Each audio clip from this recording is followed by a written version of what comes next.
کے بعد واقعات سمجھانے کے بعد شب قدر کے متعلق میں آپ کو کیا بتاؤں.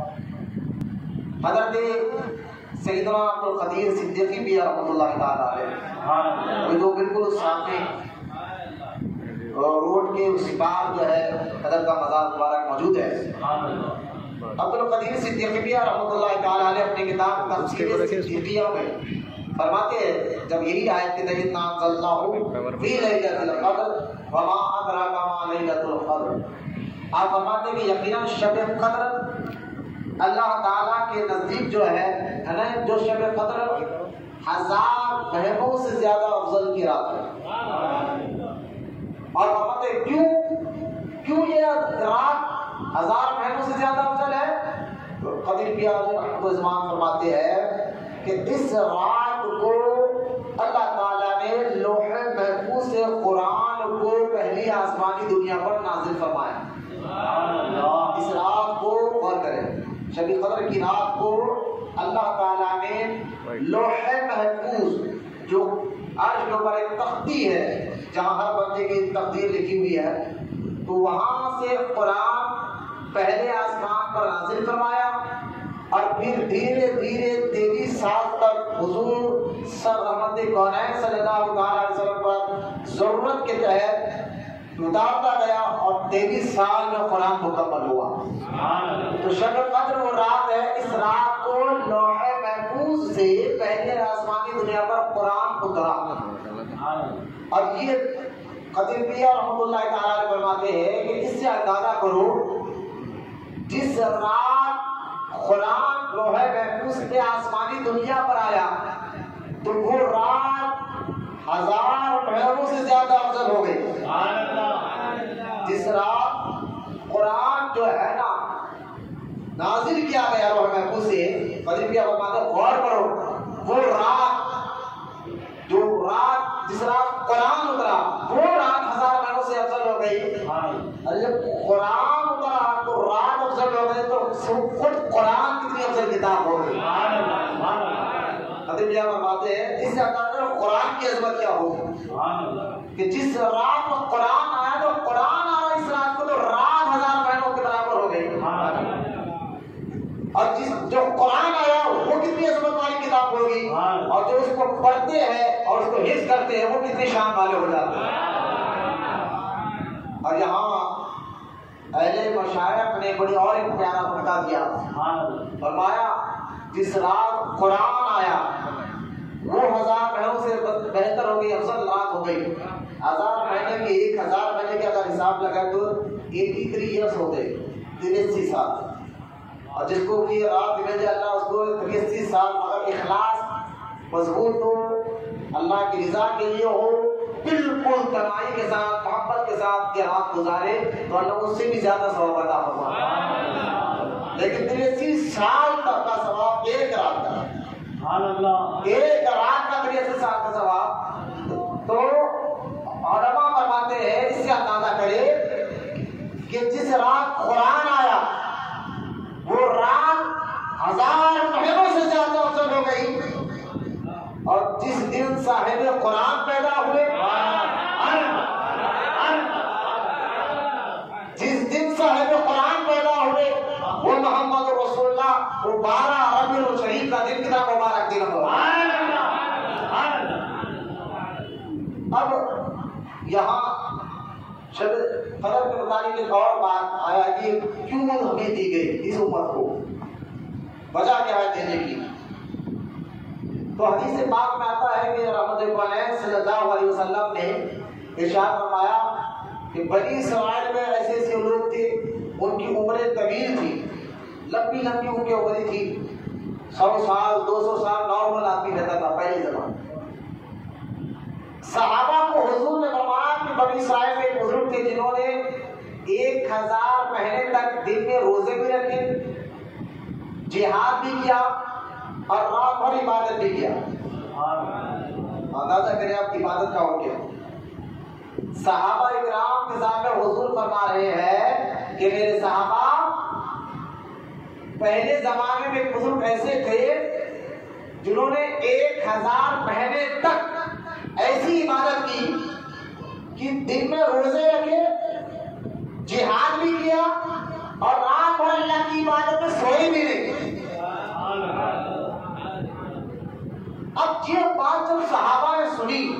تو صحابہ کرام نے عرض کیا یا رسول اللہ صلی اللہ علیہ وسلم، کیونکہ صحابہ بڑے غلیظ تھے کس چیز میں؟ نیکی میں۔ صحابہ میں نیکیوں میں کمپٹیشن ہوتا تھا کہ کون زیادہ نیکی کرتا، وہ چاہتے تھے کہ ہم زیادہ سے زیادہ نیکی کریں۔ آپ دیکھیں جنگ تبوک کے موقع پر رحمت کونین صلی اللہ علیہ وسلم نے فرمایا اللہ کی راہ میں کچھ دو، کیونکہ مجاہدین کے پاس جب اسلام دھیرے دھیرے پھیل رہا تھا تو مجاہدین اسلام جو جنگ میں جانے والے سپاہی تھے ان کے پاس ابھی ذرے نہیں تھے، ہتھیار نہیں تھا، کچھ کھانے کا سفر دور کا، جنگ تبوک مدینے سے کہیں دور جانا تھا تو راستے کا سواریے کا انتظام، کھانے پینے کا انتظام، اب اسلام دھیرے دھیرے پھیل رہا تھا کہ سرکار نے اللہ کی راہ میں خرچ کرنے کے فائدے بتائے۔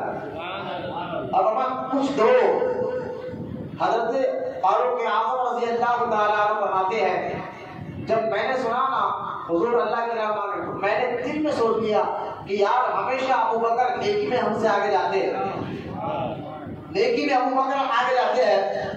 صحابہ دیکھو ان کے پاک دل پاک سوچ، وہ نیکی میں ایک دوسرے سے آگے جانا ہے۔ ہمارے پاس کیا ہے؟ ہم تو اب اگر ہم بازو والا جو ہے نا شادی میں اگر 10 قسم کے باجے رکھا تھا 20 قسم کے باجے رکھ کے بتائیں، اور 15 قسم کے کھانے رکھا تو 20 قسم کے کھانے رکھ کر بتائیں گے۔ باجا اول نہیں بہت کرنا پڑتا خاندان میں نہ تو میں رہتی، اب اس کے لیے گناہ کرو، سود سے پیسہ لاؤ، کس طرح لاتے لاؤ، لیکن خاندان میں ناک نہیں جانا نہیں۔ باجے 20 قسم کے ہونا ہی ہونا ہے۔ باجو والے کے پاس 10 قسم کے تھے، بھائی کی شادی ہوئی، کلیرے وہ میرے بھائی انہوں نے اتنے قسم کے باجے رکھے، بہت زیادہ کر کے بتاوا خاندان میں ناک ہونا۔ اب ایک دولہے کی شادی ہوئی، اب شادی ہوئی تو جو ہے مطلب بات طے ہو گئی، اب شادی کی ایک دن پہلے دولہے کی کسی وجہ سے ناک کٹ گئی، اب ناک کٹ گئی تو جو ہے بڑی مشکل سے ڈاکٹر سے بات کر کے مشورہ کر کے پلاسٹک کی مصنوعی ناک لگا دی۔ بھلے دیکھو بھائی یہ مصنوعی پلاسٹک کے ناک کے دکھنے میں تو اوریجنل دکھیں گے، لیکن ایک جگہ چھینک نہیں آتی، چھینک آیا تو معاملہ ختم، بولے نہیں۔ اب دولہے کو بولا بنا کر جو ہے پھر اسٹیج پر بٹھاوے دراوے، ادھر قاضی صاحب بولو میاں قبول ہے، اور اسی وقت چھینکا۔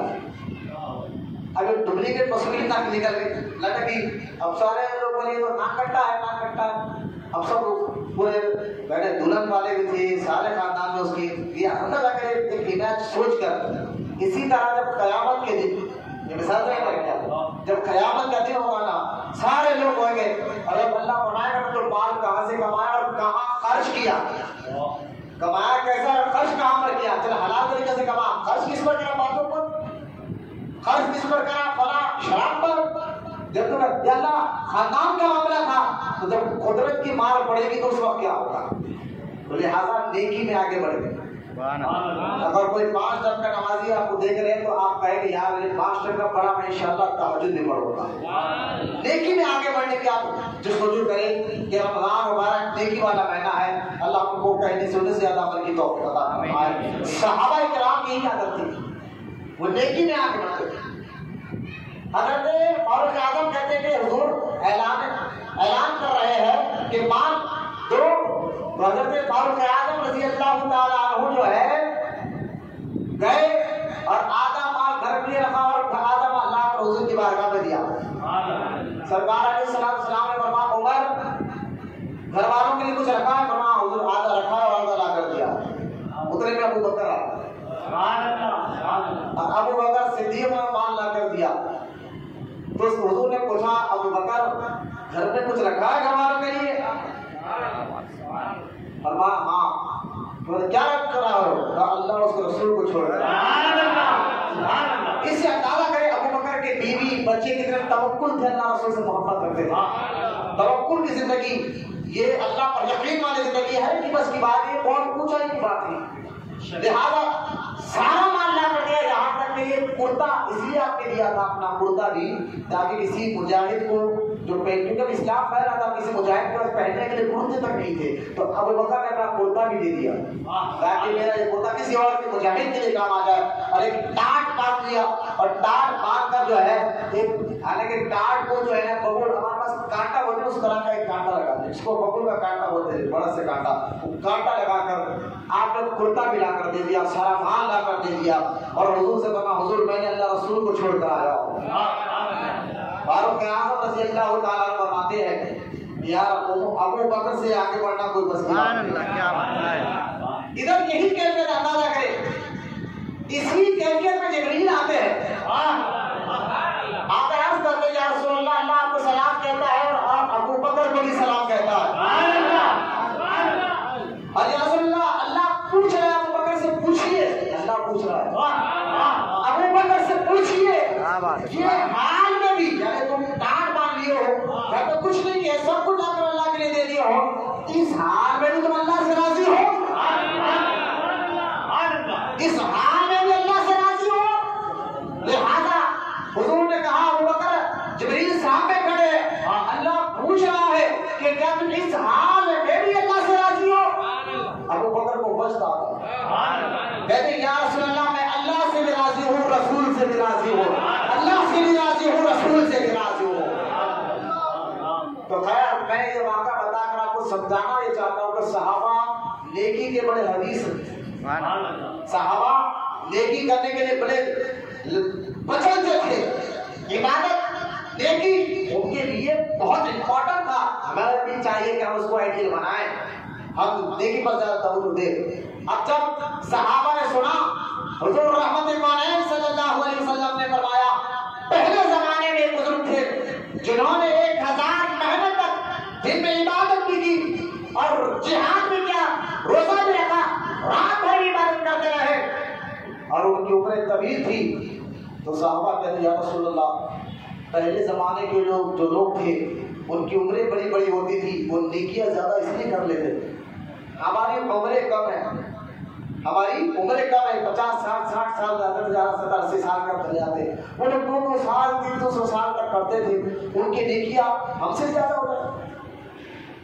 یہ کہنا تھا رحمت کونین صلی اللہ تعالیٰ علیہ وسلم کے چہرے مبارک پر تھوڑی سی مایوسی آئی تو اللہ تعالیٰ نے اسی وقت واحد نازل فرمائی پیارے آپ جنمات میں بنا دیتا ہوں آپ کو میں ایک ایسی رات دوں گا یہ رات نہ میں نے کسی نبی کو دی ہے نہ کسی نبی کی امت کو دی ہے صرف اور صرف تجھے دل امت کو دے رہا ہوں.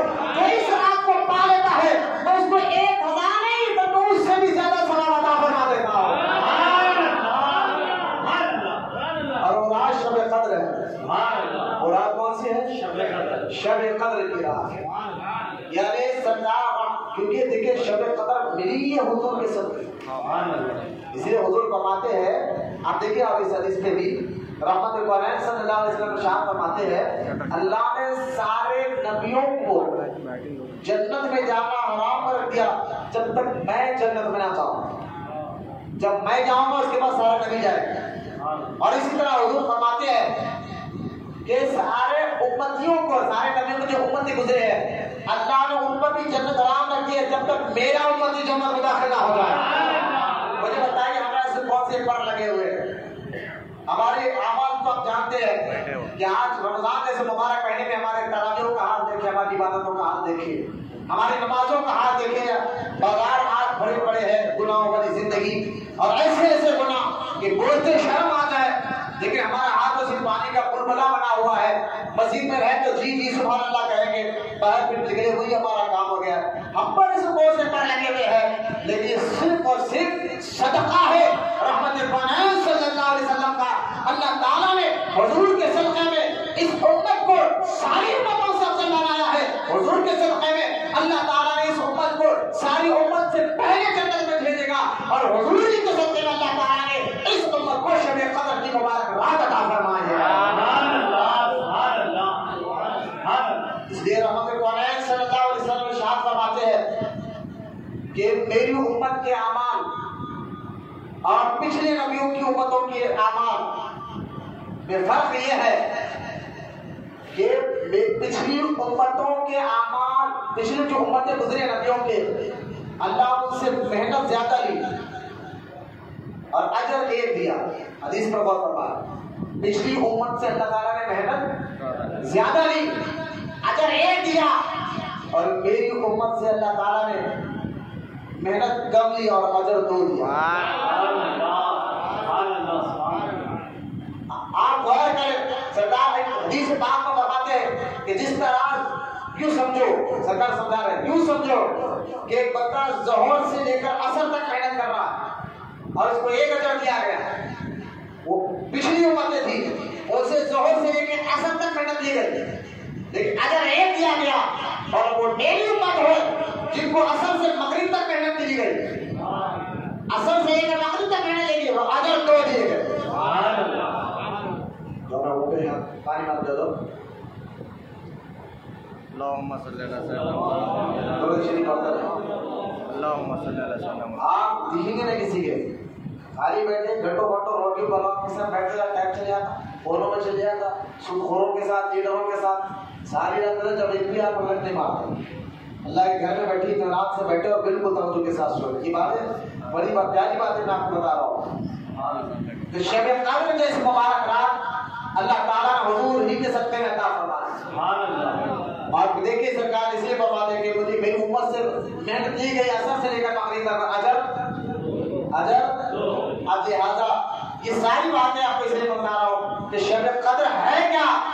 یوں سمجھیے کہ 1000 مہینوں سے زیادہ یہ مبارک رات کا ثواب ہے، لیکن یہ رات صرف اور صرف اللہ تعالیٰ نے ہو اس لیے حضور کی امت کو عطا فرمائی کہ مدینے والے آقا راضی ہو جائے. حضور کے صدقے میں ملا جو کچھ ملا. ہاں کیوں؟ کیونکہ صحیح بخاری کی حدیث مبارکہ ہے، حضور رحمت کائنات صلی اللہ علیہ وسلم نے خود ارشاد فرمایا واللہ یؤتی انا قاسم، اللہ دیتا ہے اور میں عطا کرتا ہوں. تقسیم مصطفیٰ کرتے دینے والا اللہ ہے. لہذا یہ رات کی بڑی فضائل جو ہے حدیث مبارکہ میں آئے. لیکن میں ایک بات بتاؤں، یہ رات میں اللہ پاک نے قرآن کو اتارا، اور قرآن کیا ہے؟ اللہ کا کلام.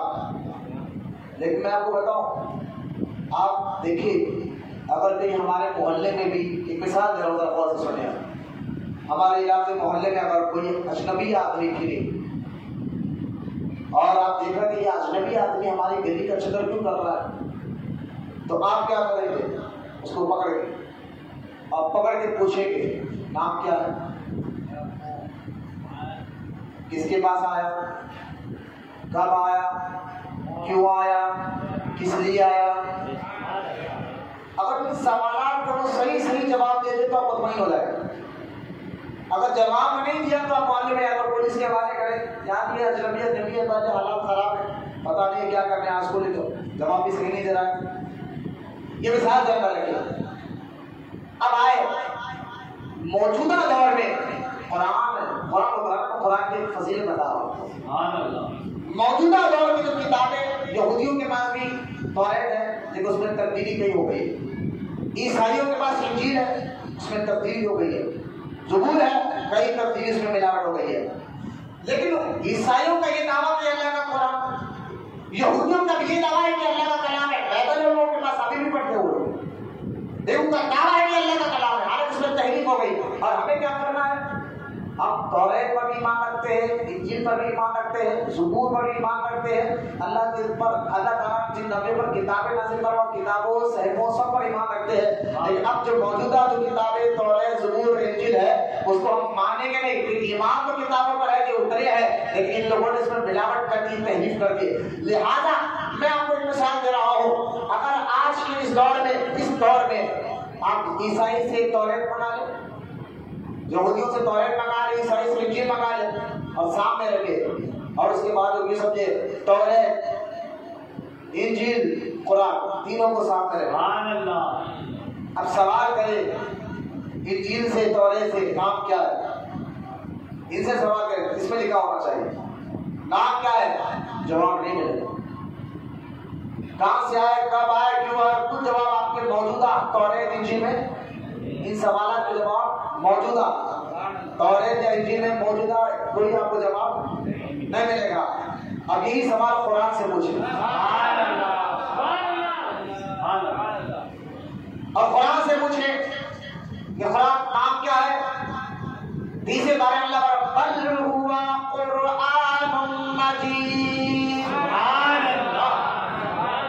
قرآن کہتا ہے میرا نام قرآن ہے. اچھا آپ کا نام قرآن ہے. اچھا کس کے پاس ہے؟ دوسرا سوال کس کے پاس ہے؟ تو قرآن کا نزل علی محمد صلی اللہ علیہ وسلم آدھنے والے کے پاس ہے. تیسرا سوال کب آئے؟ کب آئے؟ تو قرآن کہتا ہے شہر رمضان الذی فیہ انزل فیہ القرآن. قرآن کہتا ہے رمضان کے مہینے میں آیا. نام بھی کہا, کس کے پاس آیا یہ بھی کہا, کب آیا یہ بھی کہا. اب چوتھا سوال کیوں آئے؟ کیوں آئے؟ تو قرآن کہتا ہے ہدی للناس, لوگوں کو ہدایت کے لیے آیا. اب ہدایت اسی سے ملے گی. آپ کو بتایا ہی ہوگا, نام بھی بتایا گیا, کس کے پاس آیا یہ بھی بتایا گیا, کب آیا یہ بھی بتایا گیا, کس لیے آیا یہ بھی بتا دیا گیا. اب آخری سوال قرآن کی یہ تو بتا, نام تو تو نے بتا دیا, کس کے پاس آیا یہ بھی بتا دیا, کب آیا یہ بھی بتایا, کس لیے آیا یہ بھی بتایا. اب ذرا یہ تو بتا, تو رمضان میں آیا تو دن میں آیا تو رات میں آیا. قرآن کہتا میں اس کا بھی جواب دیتا ہوں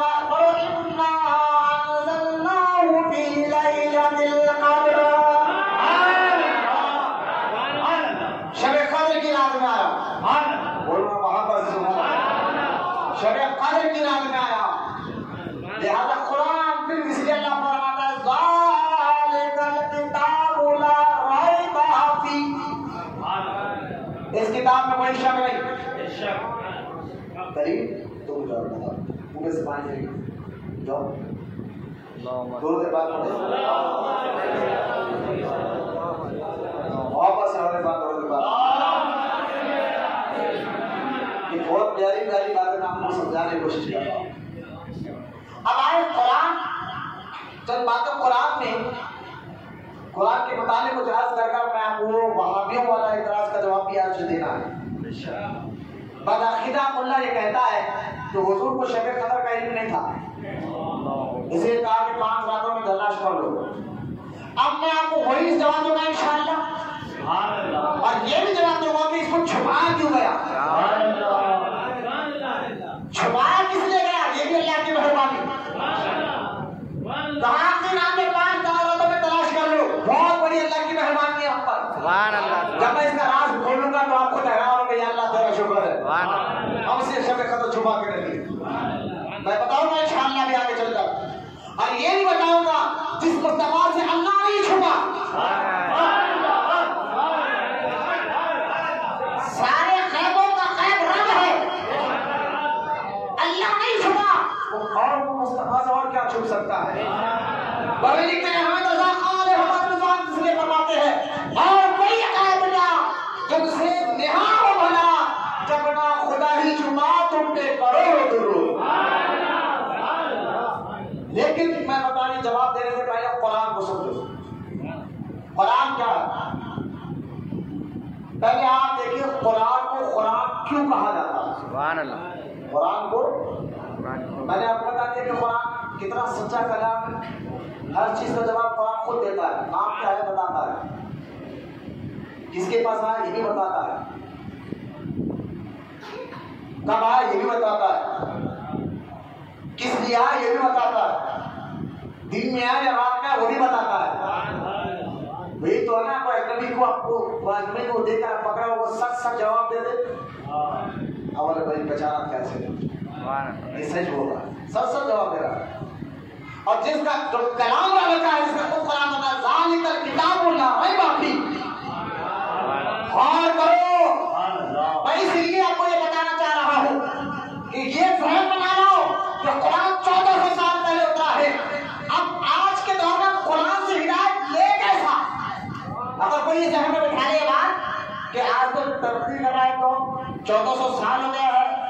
قرآن نازل ہو کر اتر کر لیکن ہر دور میں ترقی ہوتی ہے، ہر معاملہ بڑھتے جا رہا ہے، آج سائنس بڑی ترقی کر رہی ہے، ہر معاملہ کا حل قرآن سے بالکل قرآن سے ملے گا. کیوں؟ کیونکہ قرآن رب کا کلام ہے، کسی بندے کا نہیں. بندہ اگر کوئی کتاب لکھے تو ایک آدھ بات چھوڑ سکتا ہے، لیکن رب کا کلام، رب کا کلام، اور یہ کلام ہی سے قیامت تک لوگوں کو انصاف ملتے رہے گا، ہدایت ملتے رہے گی، رہنمائی ملتے رہے گا. کیوں؟ کیسے؟ یہ سوال کا جواب آپ پہلے آپ قرآن کا معنی سمجھو گے تو بات سمجھ گے. قرآن کا معنی، اب آپ قرآن کا معنی میں آپ کو 3 معنی بتاتا ہوں. قرآن کو قرآن کیوں کہتے ہیں؟ پہلا معنی سنیے قرآن کا. قرآن کا پہلا معنی یہ ہے، قرآن کو قرآن اس لیے کہا جاتا ہے کہ قرآن اس کا معنی ہے جمع کیا ہوا. قرآن کا معنی کیا ہے؟ جمع کیا ہوا. اس میں سب جمع کر دیا گیا. کیا جمع کر دیا گیا؟ کیا جمع کر دیا گیا؟ ما کانا وما یکون، ما کانا وما یکون. ما کانا جو ہو چکا، وما یکون جو ہونے والا ہے، سب قرآن میں جمع کر دیا گیا. اور اس دلائل پر میں کل بیان کروں گا انشاءاللہ بتا جمع کریں. کیونکہ قرآن اور ظاہر قرآن کو سمجھانا، جو قوم آج جو اس قوم کو وجہ کیا ہے کہ اس دور پر اس کے کتے مسلط اندر ہو رہے ہیں، کوئی اذان پر بھونکتا ہے، کوئی حجاب پر بھونک رہا ہے، اور کوئی قرآن کے بدلنے کی بات کرتا ہے. اس کی وجہ کیا ہے؟ یہ پیغام کل انشاءاللہ اللہ زندگی رکھا تو ابھی جمعہ میں ہم سنیں گے انشاءاللہ. اس کے ایک ٹاپک ہے میں قرآن کو قرآن کیوں کہا جاتا ہے. پہلا معنی سمجھا رہا ہوں. قرآن میں سب جمع کر دیا گیا. بولو وہاں پر وہاں پر سے لہٰذا قرآن میں سب کچھ جمع ہے، اس لیے اس کو قرآن کہا جاتا ہے. اور اس پر کئی آیتیں ہیں. سورہ یاسین کو ہے نہیں، وَكُلًّا شَيْءٍ فِي أَحْسَانٍ مُبِينٍ. قرآن کے سورہ یاسین میں اللہ پاک فرماتا ہے ہر شے کا ذکر اپنے قرآن میں کر دیا. وَكُلًّا شَيْءٍ، سب، کل سب کا ذکر قرآن میں. لہذا اس لیے اس کو قرآن کہا جاتا ہے. ایک بات. اور قرآن ایک اور کمال ہے، جمع یہ پچھلے ہوئے لوگوں کو بھی جمع کر دیتا ہے. دوسرا معنی بھی جمع ہے. قرآن دیکھیے آپ، پنجابی کی زبان الگ، سندھی کی زبان الگ، ہندی کی زبان الگ، انگریزی کی زبان الگ، لیکن جب قرآن کے پاس آتے تو سب قرآن میں ایک ہی زبان میں پڑھتے ہیں. قرآن کو ایک ہی زبان میں پڑھتے ہیں. اس لیے قرآن کو قرآن اس لیے کہا جاتا ہے. دوسرا معنی بتاؤ. قرآن کو قرآن اس لیے کہا جاتا ہے کہ یہ سب کو جمع کر دیتا ہے. اور قرآن تیسرا اور معنی سنیا، قرآن کو قرآن اس لیے کہا جاتا ہے کہ یہ پچھڑے لوگوں کو بھی جمع کرتا ہے اور یہ زندوں سے فیض لے کر مردوں کو دیتا ہے. لیکن تعلق دیکھیں قرآن کا، کوئی انتقال ہو گیا تو قرآن جو ہے پڑھو تیسرے ثواب پہنچا دو. لہذا ثواب پہنچ رہے ظاہری زندگی سے لے کر مردوں کو ثواب مل رہا ہے. اور جو مزار میں جاتے ہیں یہ اولیاء کرام، جو خطب ہے، ابدال ہے، غوث ہے، بڑے بڑے اولیاء ہے، یہ ولی بنے کیسا؟ قرآن سے بنے ہیں. درجے بھی قرآن سے ملتے ہیں، رتبے بھی قرآن سے ملتے ہیں. قرآن جوڑ دیتا ہے، قرآن ملا دیتا ہے. قرآن میں سب کچھ کا ذکر، سب چیز کا ذکر ہے. اس لیے قرآن کو قرآن کہا جاتا ہے. قرآن کا معنی ذہن رکھنا چاہیے، بالکل رکھنا چاہیے. آئے قرآن کا دوسرا معنی بتاتا ہوں. اور معنی قرآن کا معنی ہے دوسرا، ایک اور معنی بڑی بہترین مفسرین نے فرمایا، قرآن کا معنی ہے حق اور ہدایت کے ساتھ رہنا. ہدایت اور حق، یعنی قرآن کا ایک معنی ہے ساتھ رہنا. کیا بات؟ ساتھ رہنا، یعنی حق اسی سے ملے گا، ہدایت اسی سے ملے گی. اب قرآن ہمارے ایسے ساتھ ہے، ایک مومن کے ساتھ قرآن کیسے رہتا ہے تو چل رہا ہے تو قرآن ذہنوں میں،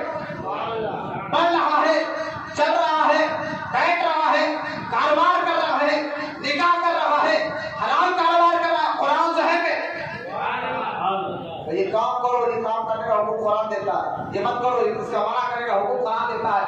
اس لیے قرآن کو قرآن اس لیے کہا جاتا ہے کہ یہ ساتھ رہتا ہے ہمیشہ، یہ ساتھ ہمیشہ رہتا ہے، یہاں تک کہ ہمارے ساتھ ساتھ ہمارے ذہنوں کے ساتھ، ہمارے ہاتھ کے ساتھ، ہمارے قلب کے ساتھ، ہمارے دل کے ساتھ، ہماری آنکھوں کے ساتھ، ہماری زبان کے ساتھ، یہ ایسے ساتھ رہتا ہے۔ بعض صحابہ کے بارے میں آتا ہے روایتوں میں کہ جب ان کا انتقال ہوا تو لوگوں نے ان کی قبر سے قرآن کی آواز سنی ہے، زندگی میں ساتھ اور قبر میں بھی ساتھ، قبر میں ساتھ۔ اور جب قیامت کا دن ہوگا، جب قیامت کا دن ہوگا تو وہاں پر بھی قرآن کہے گا یا اللہ یہ مجھے پڑھتا تھا تراویح میں، یا اللہ یہ میری بہت ہی عادت کرتا تھا، بخش دے، بخش دے، معاف فرما دے۔ اللہ فرمائے گا جا قرآن تیرے کہنے پر اس کی معاف فرما دے۔ اس کو قرآن کا ایک معنی یہ بھی کہ ساتھ رہنا، بولو اللہ سبحان اللہ، ہدایت دینا، ساتھ رہنا، قرآن کا یہ بھی معنی ظاہر ہے، اس لیے اس کو قرآن کہا جاتا ہے۔ اور ایک بات سنیں آپ،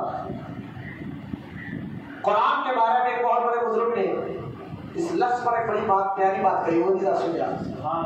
قرآن میں 4 لفظ ہیں، اپنے پڑھو، خاف، را، الف، نون، 4 لفظ قرآن میں نا، لفظ کی بات کرو، یہ 4 لفظ ہے، خاف، را، الف، نون۔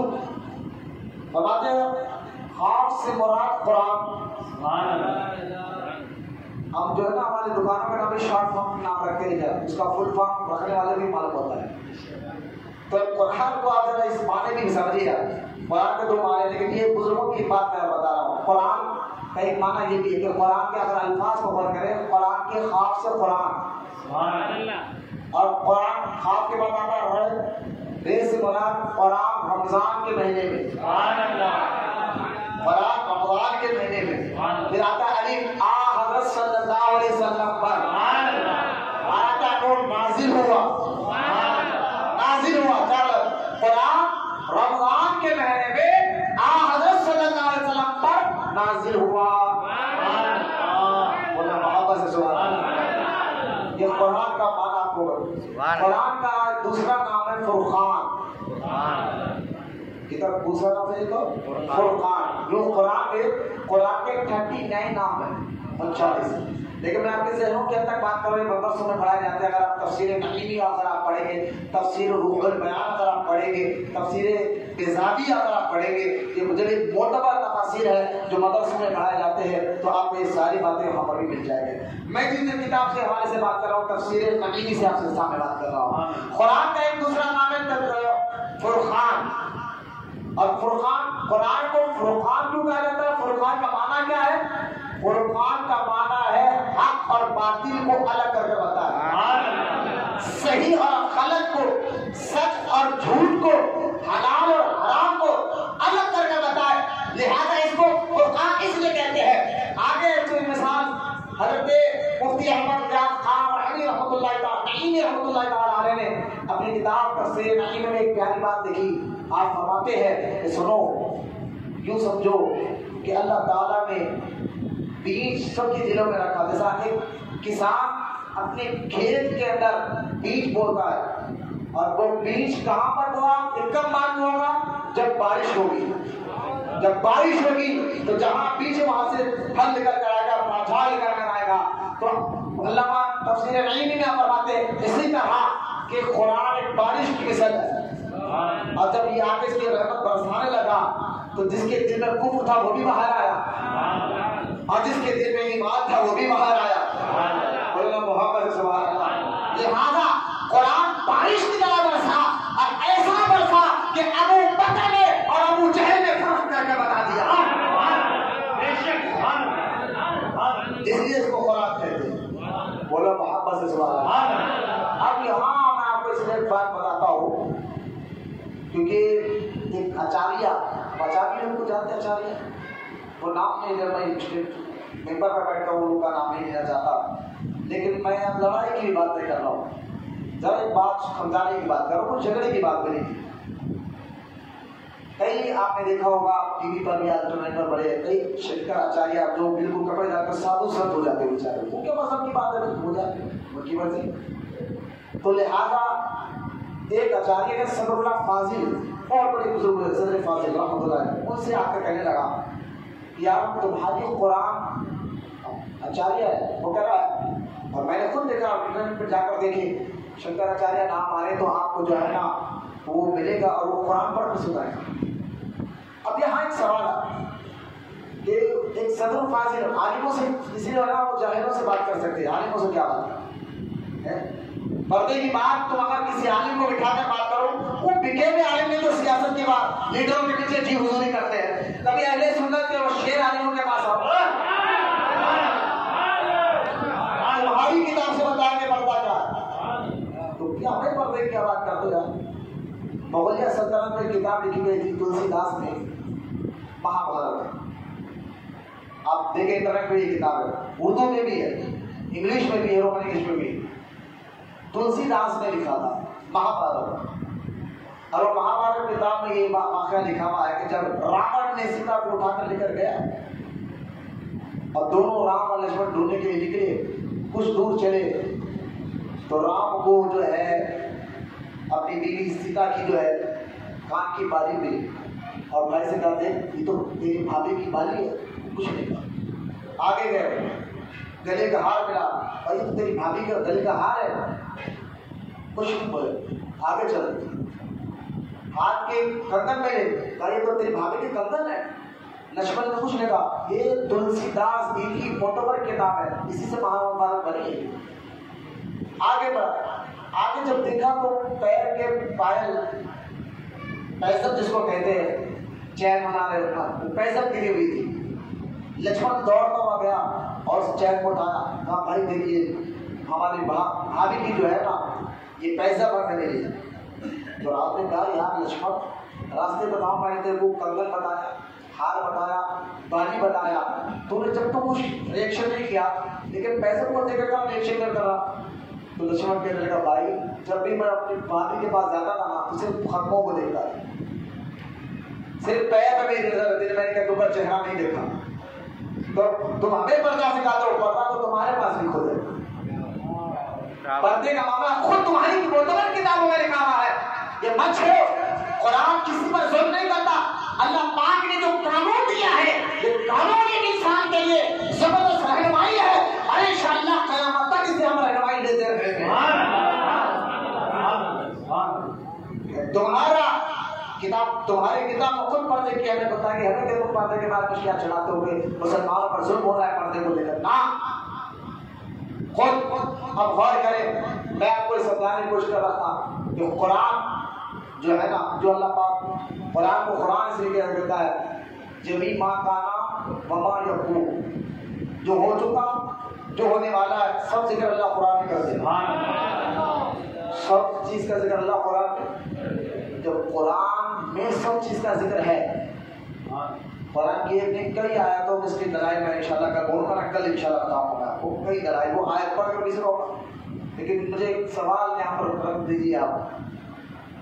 وہابیوں نے کتاب میں لکھا کہ معاذ اللہ حضور صدر، میرے پاس کتاب بھی موجود ہے، تقویت الایمان کتاب کا نام ہے، اشرف علی تھانوی نے اس کتاب میں لکھا کہ حضور کو دیوار کے پیچھے کا بھی علم نہیں ہے۔ کسی نے کہا حضرت کچھ لوگ کہتے ہیں کہ نبی خود سے کچھ نہیں جانتے، اللہ کے بتانے سے جانتے ہیں، ایسا کہنا کیسا؟ اشرف علی تھانوی نے لکھا اس کتاب میں کہ سنو، اگر کوئی لوگ یہ بھی کہے کہ نبی خود سے نہیں اللہ کے بتانے سے جانتے ہیں تو اس میں نبی ہی کیا خاص ہے؟ معاذ اللہ، وہ کہہ رہے تھے کہ اس کی نبی ہی خاص کیا ہے؟ ایسے تو اللہ تعالیٰ خیر غیر نٹو غریب جانور کو ہی بتاتا ہے، لہٰذا لفظ لکھا ہمارے نبی کے علم کو جانوروں کے پاس اللہ کے ساتھ دے دے، یہ ہے وہابیوں سے ہمارا اختلاف۔ فاتحہ درود کا کبھی جھگڑا نہیں رہا ہے، ان لوگوں نے بدبختی کتابوں میں لکھی ہے، میں جوش یا غصے میں نہیں کہہ رہا ہوں، ہوش میں الحمدللہ ہوش میں بات کر رہا ہوں، آپ مسجد میں میں بھی بیٹھا ہوں، کوئی لڑائی جھگڑے کی بات نہیں کر رہا ہوں، لیکن میں آپ کو ظاہر دینا چاہتا ہوں جو نبی کا نہیں وہ ہمارا نہیں ہو سکتا۔ وہابیوں سے فاتحہ درود کا جھگڑا نہیں ہے، نہ میں جھگڑے کی بات کر رہا ہوں، تو خود خود کتاب میں لکھے جو ایسی کتابوں میں یہ لکھتے ہو کہ نبی کو دیوار کے پیچھے کا نہیں ہے اور نبی کے علم کو معاذ اللہ جانوروں سے مثال دی جاتی ہے. ذرا ان کے مولوی وہابی کو پکڑ کر بولو حضرت آپ بہت بڑے عالم ہیں, آپ کے جیسا علم تو کتے کے پاس بھی ہے. میں پکڑ کے بولوں گا کسی وہابی کو مولانا بہت تقریر کر رہے آپ, بہت بڑے عالم دیکھ رہے ہیں, آپ کا علم جیسا کتے کے پاس بھی ہے, ان کو غصہ آ جائے گا. ہاں ہمارے علم کو بولتے, ہمارے علم کو کتے کی مثال دیتے, لیکن شرم کرو کہ حضور کے علم کو تمہارا مولوی جانوروں کی مثال دے رہا ہے, تب تمہیں غصہ نہیں آتا, تب تمہارے کو کوئی تکلیف نہیں ہوئی. اور جب تمہارے مولوی نے یہ کام بدبختی کی تھی کتابیں سب خاموش تھے, پڑھے لکھے احمد رضا خاموش نہ رہا, یاسر رسول خاموش نہ رہا. وہ کہتا تھا خرس میں چل جائے پتیلوں کے دل, ارے یا رسول اللہ کی کثرت کیجیے.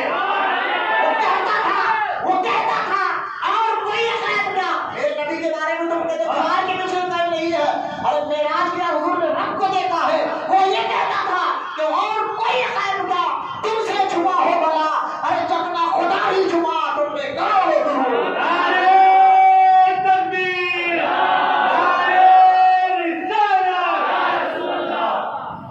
غور کرے. لہذا میں ایک مثال یہ آخری بات بتا کر میں قرآن کی طرف آ رہا ہوں. اللہ نے ایک دن کہا تو میں کہا قرآن میں سب کا ذکر ہے. جبھی ماں کانا وما یکون, ماں کانا وما یکون, سب کا ذکر قرآن میں ہے, جو ہو چکا جو ہونے والا ہے. کس میں ہے؟ کس میں ہے؟ میں نے کہا والے وہابی ماں تیری سمجھ صحیح کہا ہمارا علماء نے. اللہ جب کسی کا دین لینا چاہتا تو پہلے ان کے اخروں کو کھینچ لیتا. صحیح کہا ہمارا علماء نے, جب تیرے کو خود کا معلوم ہے قرآن میں ماں کانا وما یکون کا ذکر موجود ہے, قرآن میں ہر شے کا ذکر موجود ہے, تو قرآن میں مجھے مانتا ہے کہ خود چلا کر کہتا ہے شب قدر میں قرآن میں سب کا ذکر ہے, سب چیز کا ذکر ہے. میں کہتا ہوں کہ جب تجھے مانتا ہے تو قرآن میں سب چیز کا ذکر ہے تو مجھے تعجب یہ ہو رہا ہے قرآن میں تو سب ذکر کو تم مان لے, اور جس پر قرآن اترا, جن پر قرآن اترا اور مصطفیٰ کا علم نہ مانے, کیا تعجب کی بیوقوفی کی بات ہے. لوگ کی قرآن کو تو مانے اور صاحب قرآن کو ان کو کچھ نہیں مانتا. واہ بھائی واہ. جبکہ قرآن میں اللہ کہتا ہے الرحمن علم القرآن, رحمان نے اپنے محبوب کو قرآن سکھایا ہے. بولے جا سبحان اللہ. رحمان نے جو محبوب کو قرآن سکھاتا ہے, رب خود مصطفیٰ کو قرآن سکھایا سبحان اللہ. کیا اور وہ کو کچھ نہیں معلوم, اور انہوں پڑھ کے آئے بھائی شاید کر بولتے شرک کا یہ بدعت ہے. واہ بھائی واہ. تو خیر اب ایک سوال عقلی طور پر بھی ہوتا ہے, بعض لوگ کرتے ہیں اچھا قرآن میں سب چیز کا ذکر ہے, عقل سے ماننے والے کہتے ہیں ہاں ہم کہتے ہیں, اور ہم ایمان سے مانتے ہیں. سبحان اللہ. سبحان اللہ. عقل سے مانا ہے اچھا سب چیز کا ذکر ہے, یہ ہو ہی نہیں سکتا. کیوں؟ اب وہ مثال دینے لگ جاتے. دیکھو بھائی یہ کتاب ہے, بولے ہاں اگر یہ کتاب میں 100 سال تک کے بارے میں لکھنے بیٹھوں تو یہ کتاب بس ہوگی. 100 سال تک کا معاملہ اگر میں کتاب میں لکھنے بیٹھوں, آپ بھی اپنی عقل سے بتا بس ہوگی. اب وہ مثال دیتے ہیں اگر قرآن میں سب کچھ ہے یہ 100 سال تک کا نہیں, کروڑوں برس کا, آدم سے لے کر وہاں قیامت تک کتنے سال پہلے گزرے. ماں کانا جو گزر چکا, وہ ماں یکون جو قیامت تک ہوگا, سب قرآن ہے. اور بظاہر جن کتاب میں ایسے کیسے ہو سکتا ہے ایک بندہ اگر کتاب لکھے 100 سال تک کا معاملہ تو لکھنے بیٹھے تو ایک جلد بس نہیں ہوتی. اور قرآن جس کا علم ایسا قیامت تک اس میں ذکر ہے, اور وہ جو ہے اس میں سب کچھ ذکر کیسے ہے, کتاب کی شکل میں سب کیسے آ سکتا ہے. تو اس کا جواب سنیں, یہ بندے کا نہیں رب کا کلام. آسان سے جواب. بندہ کا ٹھکانے رب کا ہے.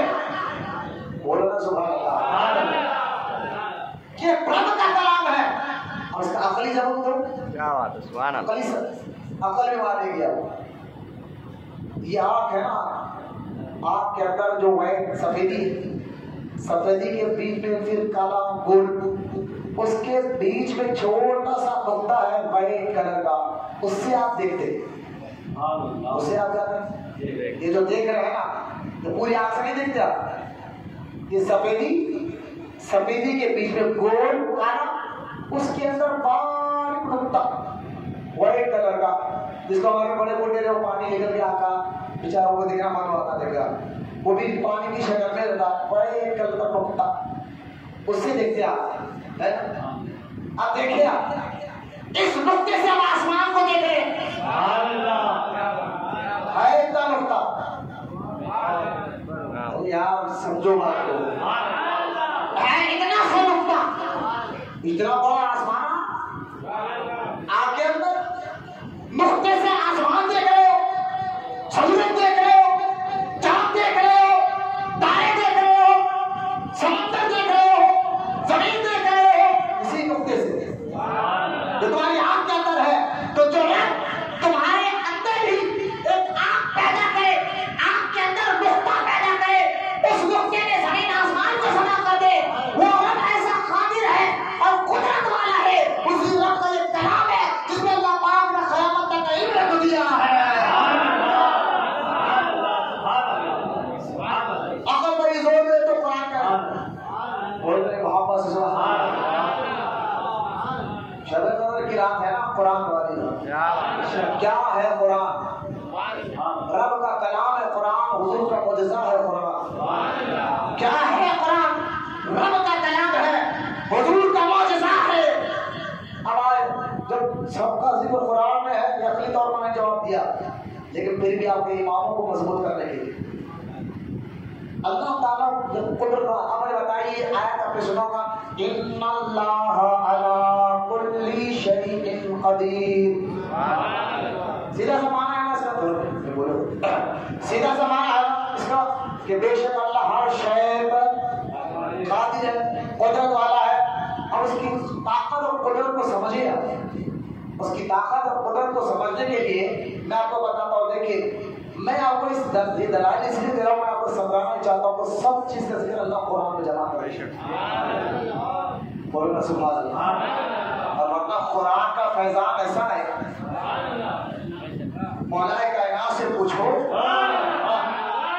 ان سے پوچھو جن کے بارے میں حضور نے فرمایا میں علم کا شہر و حدیث کا دروازہ ہے. ان سے پوچھو جن کے بارے میں حضور نے فرمایا علی کی بات پر ایمان کا کسوٹی ہے.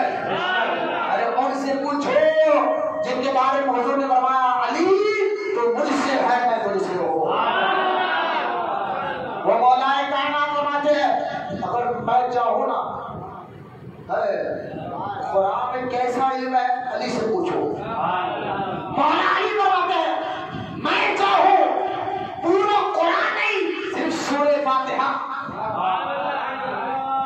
پورا قرآن نہیں صرف سورہ فاتحہ, اور اس کی سورہ فاتحہ کی تفسیر اور ڈیٹیل لکھنے بیٹھوں تو 70 اونٹ کتابوں سے بھر دوں. کتنے 70 اونٹ کتابوں سے بھر دوں. پھر علی نے فرمایا نہیں اور آگے سنو. مولا علی فرماتے ہیں یہ تو بہت بڑی بات ہے, اگر میں چاہوں تو بسم اللہ الرحمن الرحیم اگر اس کی تفسیر کرنے بیٹھوں تو 70 اونٹ کتابوں سے بھر دوں. علی فرماتا نہیں اور سنو, اور سنو. فرمایا کیا؟ کہا بسم اللہ کی بہت بڑی آیت ہے, اگر میں چاہوں تو بسم اللہ کی بات کے نیچے جو نقطہ ہے, یار بولو سبحان اللہ, بسم اللہ کی بات کے نیچے جو نقطہ ہے, علی کہتے ہیں میں چاہوں تو اس نقطے کی تفسیر میں 70 اونٹ کتابوں سے بھر دوں.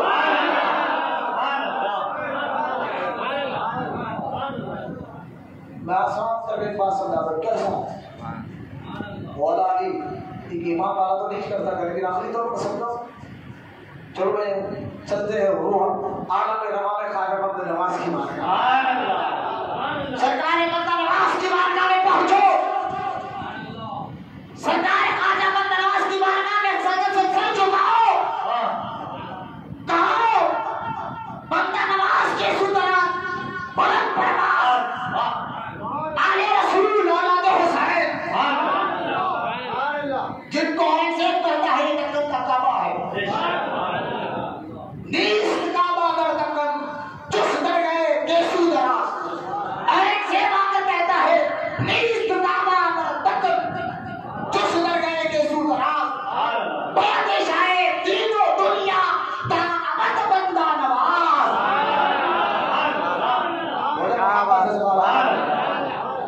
بہت آسان نیشی لیول میں آگے آپ کو سمجھا رہا ہوں، بہت آدمی نے جو دعویٰ کیا نا میں چاہوں تو بسم اللہ کی ماں کے نیچے کے نقطے سے سکتا ہوں پڑھ سکتا ہوں، کیسے بندہ نواز کے سدرات فرماتے ہیں، سنو جس اونچائی سے خواجہ بندہ نواز نے، ہاں خالی ہم عرس تک رہیں گے بزرگوں کے، بندہ نواز کا مہینہ عرس دے تو بہت بڑی بات، پڑھ کے دیکھو کہ ایک ہی کتاب ہے، پڑھ کے دیکھو بندہ نواز کی لکھی کتاب روح تصوف، جب آپ کو سمجھ میں آئے گا ولی ہوتا کیسا ہے۔ یہ ڈونگیوں ڈھونگے بازوں کو دیکھ کر آپ پریشان ہے، لمبے پاؤں چھوڑنے والے تخت سگوٹھی والوں کو دیکھ کر آپ پریشان ہے، ولی یہ نہیں ہے، ولی کی یہ چھان نہیں ہوتی، ولی تو وہ ہوتا ہے جس کو دیکھنے سے خدا یاد آتا ہے، ولی وہ ہوتا ہے جس کے بارے میں اللہ قرآن میں بتاتا ہے الذین آمنوا وکانوا یتقون۔ ہاں کبھی پڑھ کر دیکھو خواجہ بند نواز کی قرآن کی لکھی ہوئی تفسیر کو، کبھی پڑھ کر دیکھو حضور خواجہ بند نواز کی لکھی ہوئی کتاب الادب المریدین کو، کبھی پڑھ کر دیکھو حضور بندہ نواز نے کتاب لکھی قصص الحکم کی شرح، اس میں تصوف وحدت الوجود کے بارے میں کیا آپ نے بیان فرمائی ہے، تب آپ کو سمجھ میں آئے گا اولیاء اللہ ہوتے کیسے۔ خواجہ بند نواز فرماتے ہیں کہ قرآن کا ایک ظاہری مطلب ہوتا ہے، ایک باطنی مطلب ہوتا ہے، غور سے سنیں، غور سے سنیں، کیا فرمایا بندہ نواز نے، یہ حدیث میں بھی ہے، مشکات میں حدیث پاک موجود ہے جہاں قرآن کے فضائل لکھے گئے، اور علامہ قاضی ایاز نے اپنے شفا میں حدیث پاک کو لکھا، اور مشکات ارشاد الامان شرح مشکات، اس کو شاہ عبدالحق محدث دہلوی رحمۃ اللہ تعالی علیہ نے مشکات شریف کی شرح لکھی ہے، اس میں اپنی حدیث پاک کو لکھا ہے، خود رحمت علیہ صلی اللہ علیہ وسلم نے فرمایا قرآن ایک ایسا سمندر ہے، فرماتے ہیں قرآن جو حضور فرماتے ہیں قرآن کا ایک ظاہری معنی ہے، ایک باطنی معنی ہے، خود رحمت علیہ نے فرمایا، بھائی آپ اور آسان کر کے سمجھاتا ہوں، مجھے بتائیے آپ نے کبھی سمندر کے پاس کشتی میں سفر کیا؟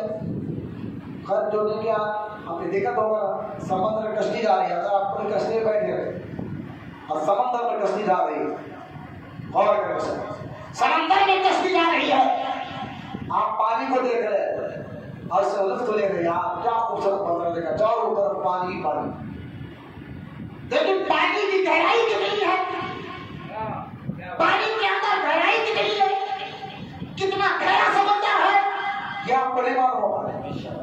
اگر پانی کی گہرائی، پانی کے بوجھے، پانی سکون میں ہے، طوفان آ سکتا ہے نہیں آ سکتا ہے، یہ معلوم کرنا ہے تو جہاز کے کپتان کے پاس جانا پڑے گا، وہ بتائے گا کہ اب جو سمندر سے کشتی جا رہی ہے تو کس فیٹ پر ہے، پانی کس گہرائی میں ہے، سمندر کی تل کتنا ہے، بوجھے کتنی ہے، سمندر کی کیفیات کا ہے، وہ جو ہے نا کپتان ہی بتا سکتا ہے۔ یہ مثال ذہن میں رکھو، قرآن بھی ایک سمندر ہے، اس کی گہرائی ہم اور آپ نہیں جانتے، لیکن اللہ نے حضور کے غلاموں کو ایسا پیدا فرمایا، اگر سمندر جس طرح قرآن کی گہرائی کو سمجھنا ہے اور سیاست سے کچھ ہو بتا، قرآن کی گہرائی کو سمجھنا ہے غریب نواز سے کچھ ہو بتائیں گے، قرآن کی گہرائی کو سمجھنا ہے تو بندہ نواز سے کچھ ہو بتائیں گے۔ آپ سنو گے بندہ نواز کی گہرائی والی بات، صرف بسم اللہ نہیں، بسم اللہ کے 3 لفظ کے بارے میں بندہ نواز نے کیا پیاری بات لکھی، با سین میم. ارے یار بولو سبحان اللہ. صرف یہ 3 لفظ کے بارے میں قرآن ہے. قرآن کی اہمیت بتا رہا ہوں. شرح قدر کی رات ہے. فضائل قرآن تو ہم نے بار بار سنا ہوگا. یہ تو آپ بھی جانتے ہیں. قرآن دیکھنا عبادت, چھوڑنا عبادت, پڑھنا عبادت, گھر میں اٹھا کے بولنا سے محبت سے رکھو, تعظیم کرنا عبادت, ثواب کا کام. قرآن پڑھائے جاتے ہیں. میں کہتا یہ تو ہے, لیکن قرآن کی گہرائی, کیونکہ قرآن رب کا کلام ہے, بندے کا نہیں. اس کی گہرائی کو کبھی سمجھے آپ. خواجہ بندہ نواز کے سدراز بلند پرواز فرماتے ہیں, اگر تو غور کر, پہلے تو بندہ نواز لکھتے ہیں, میں جس اونچائی سے قرآن سمجھانا چاہتا ہوں. کوئی بندہ نواز نے لکھا یار جس کو آپ جانتے ہیں نا, جانتے ہیں نا بندہ نواز کے مہینے میں جھوم کر سلام پڑھتے, سلام کر کے دعائیں کر کر آتے. جانا بھی چاہیے, اللہ ان کے وسیلے سے مشکلوں کو دور فرماتا ہے.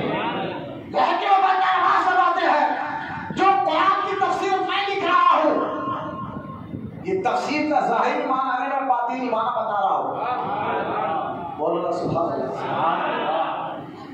باطنی معنی بتا رہا ہوں. جیسا کہ آپ دیکھیے تفسیر قریبی میں ہے, جب آپ سے پوچھا گیا کہ قرآن کو بسم اللہ سے کیوں شروع کیا گیا, بسم اللہ الرحمن الرحیم با سے کیوں شروع کیا گیا, تو آپ فرماتے ہیں کہ اس قرآن کو بسم اللہ سے اس لیے شروع کیا گیا کہ قرآن میں جو لفظ ہے با اصل میں جب اللہ تعالیٰ نے روحوں کو بنایا, اصل کی سارے انسانوں کی روح, قرآن سورہ ال عمران میں ذکر موجود ہے.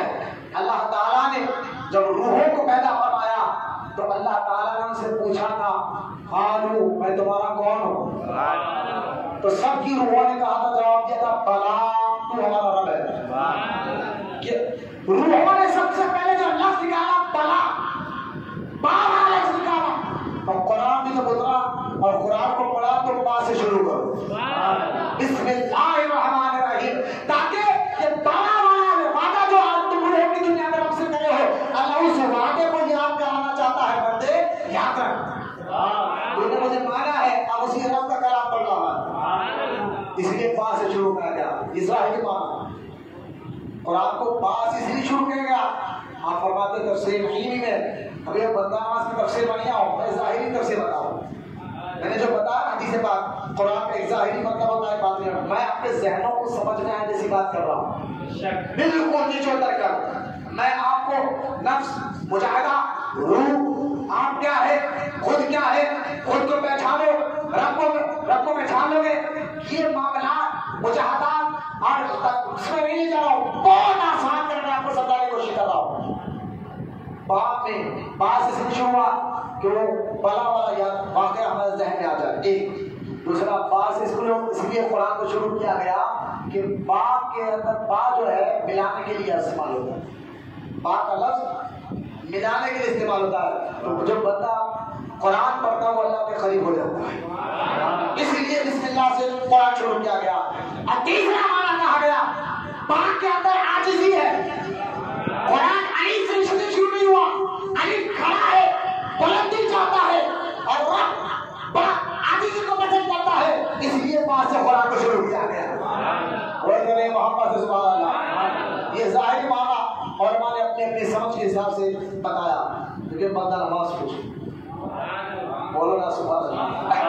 خواجہ بندہ نواز فرماتے ہیں میں تمہیں جو تفسیر سمجھانا چاہتا ہوں قرآن کی باطنی تفسیر ہے, اور فرماتے ہیں جس نظر سے میں دیکھ رہا ہوں, ارے بولو نا سبحان اللہ, جس نظر سے میں دیکھ رہا ہوں, اب سمجھاؤں گا یہ اسی سے.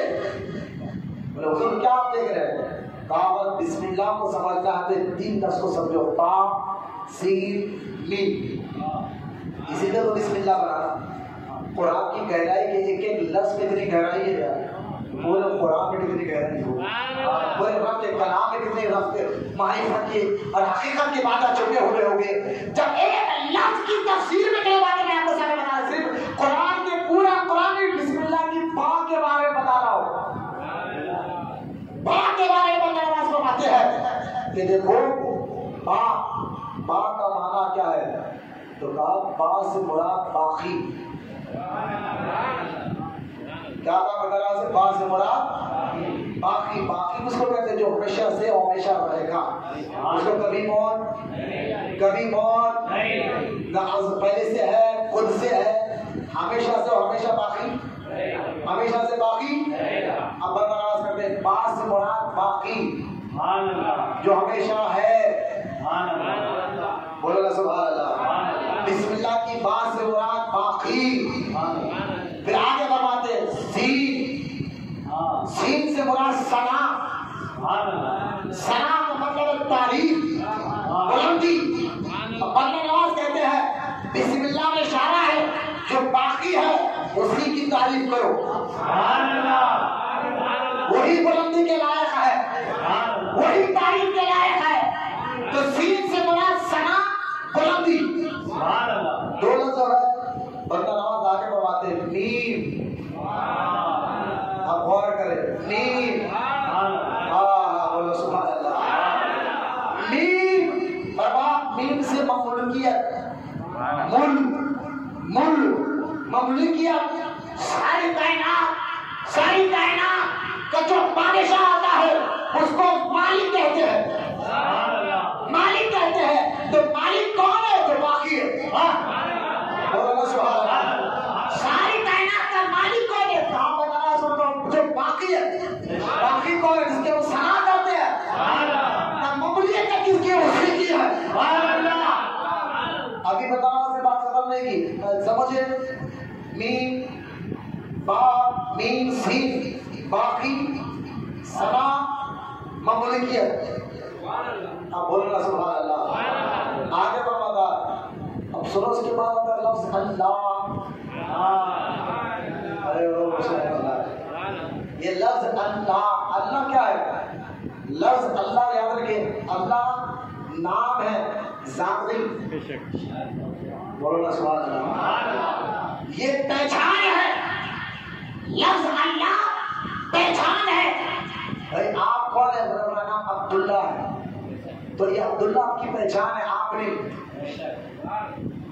آپ نہیں، عبداللہ آپ کی پہچان ہے، آپ کی پہچان ہے، یہ نام پہچان ہے۔ یہ نام سے ذات پہچانی جاتی ہے۔ سمجھ میں آ رہے ہیں آپ سب؟ بہت نیچے اتر کر بات کر رہا ہوں میں آپ لوگ کے ذہن، تاکہ اتنی گہرائی میں نہیں جاؤ گے، مدرسوں میں پڑھایا جاتا ہے، سمجھایا جاتا ہے، نیچے اتر کر سمجھا رہا ہوں۔ فرما سنو، بسم اللہ کے بارے میں بتانا ہے، لفظ اللہ، جب تین لفظ کو سمجھایا اللہ کو سمجھو، اللہ سے ذات پہچانی جاتی ہے۔ اچھا یہ کہ اللہ کی ذات جو ہے نا وہ کسی کی محتاج نہیں، اپنی پہچان کرانے کے لیے بھی وہ نام کی بھی محتاج نہیں ہے، لیکن نام سے ذات پہچانی جاتی ہے۔ رب کو اللہ اس لیے کہتے ہیں کہ یہ نام ہے اس کا، اسے ذات پہچانی جاتی ہے۔ اگر یہ لفظ میں دیکھیں، اللہ میں 4 حروف ہے نا، اللہ میں 4 الف لام ہے اللہ۔ اگر یہ 4 حروفوں میں اگر اس کو دیکھیں اللہ، تو اگر آپ ایک حروف کو نکال دیں، ہاں کو نکال دیں، تو ہو جاتا للہ، سبحان اللہ۔ اور للہ کا معنی للہ ما فی السماوات والارض، سبحان اللہ، ساری کائنات کے مالک والا اللہ۔ اگر ایک اور لفظ نکالے اللہ، لام نکال دے، ہاں نکال دے تو للہ بچا، ایک لام نکال دے تو کیا بچا؟ لام اور ہا، لہو بچا، لہو سے لہو ما فی السماوات والارض۔ اگر آپ الف نکال دے، لام لام 3 لفظ نکال دے بچا ہاں، ہاتھی والی ہاں، ہاں بچا، اور سب نکال دے تو یہ ہاں بھی رکھا دیتا پتا هو اللہ الذی لا الہ الا هو عالم الغیب والشہادہ۔ میں کہہ رہا ہوں نام سے ذات پہچانی جاتی ہے۔ اچھا تو یہ لفظ اللہ میرے آقا کا بھی نام ہے۔ میں بسم اللہ کے لفظ کے اللہ کی برکتیں بتا رہا ہوں۔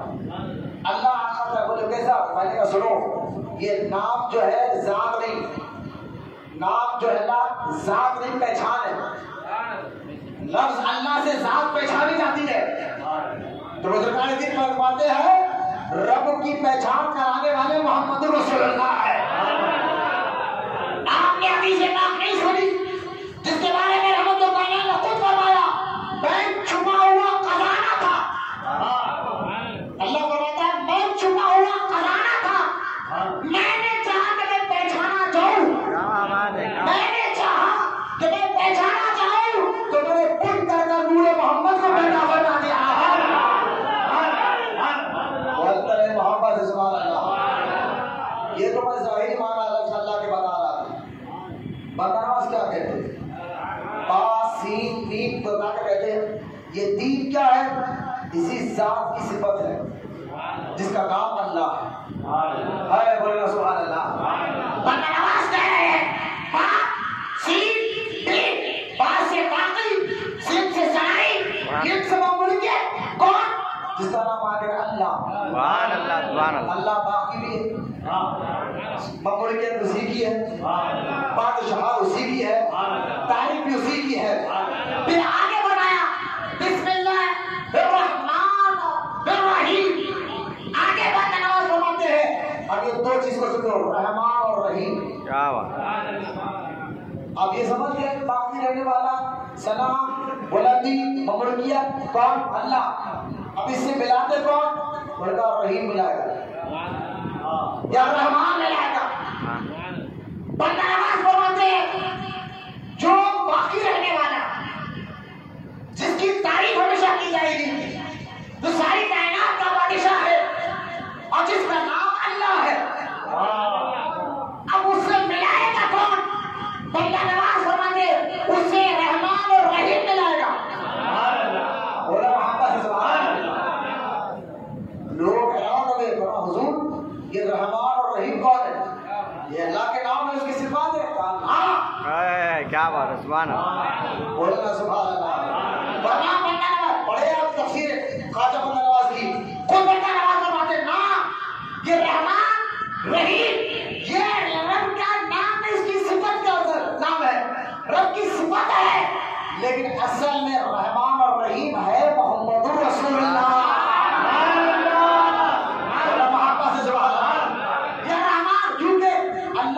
ذات اور صفت کے مکمل مظہر حضور ہے۔ بولنا سبحان اللہ۔ اللہ کی ذات اور صفات کے مکمل مظہر حضور ہے۔ بتانا چنگی باتیں کی بولی ہے، بولی ہوں گے آگے دلیل دیتے رحیم حضور ہے۔ بولے کیسے؟ تو بتا راز فرماتے تم نے سورۃ تبر آیتیں پڑھی جس میں اللہ حضور کہتا رؤوف الرحیم، جس میں اللہ خود کہہ رہا ہے سورۃ توبہ کی آخری آیت ختم ہو رہی ہے کہ محبوب تو رؤوف بھی ہے رحیم بھی ہے۔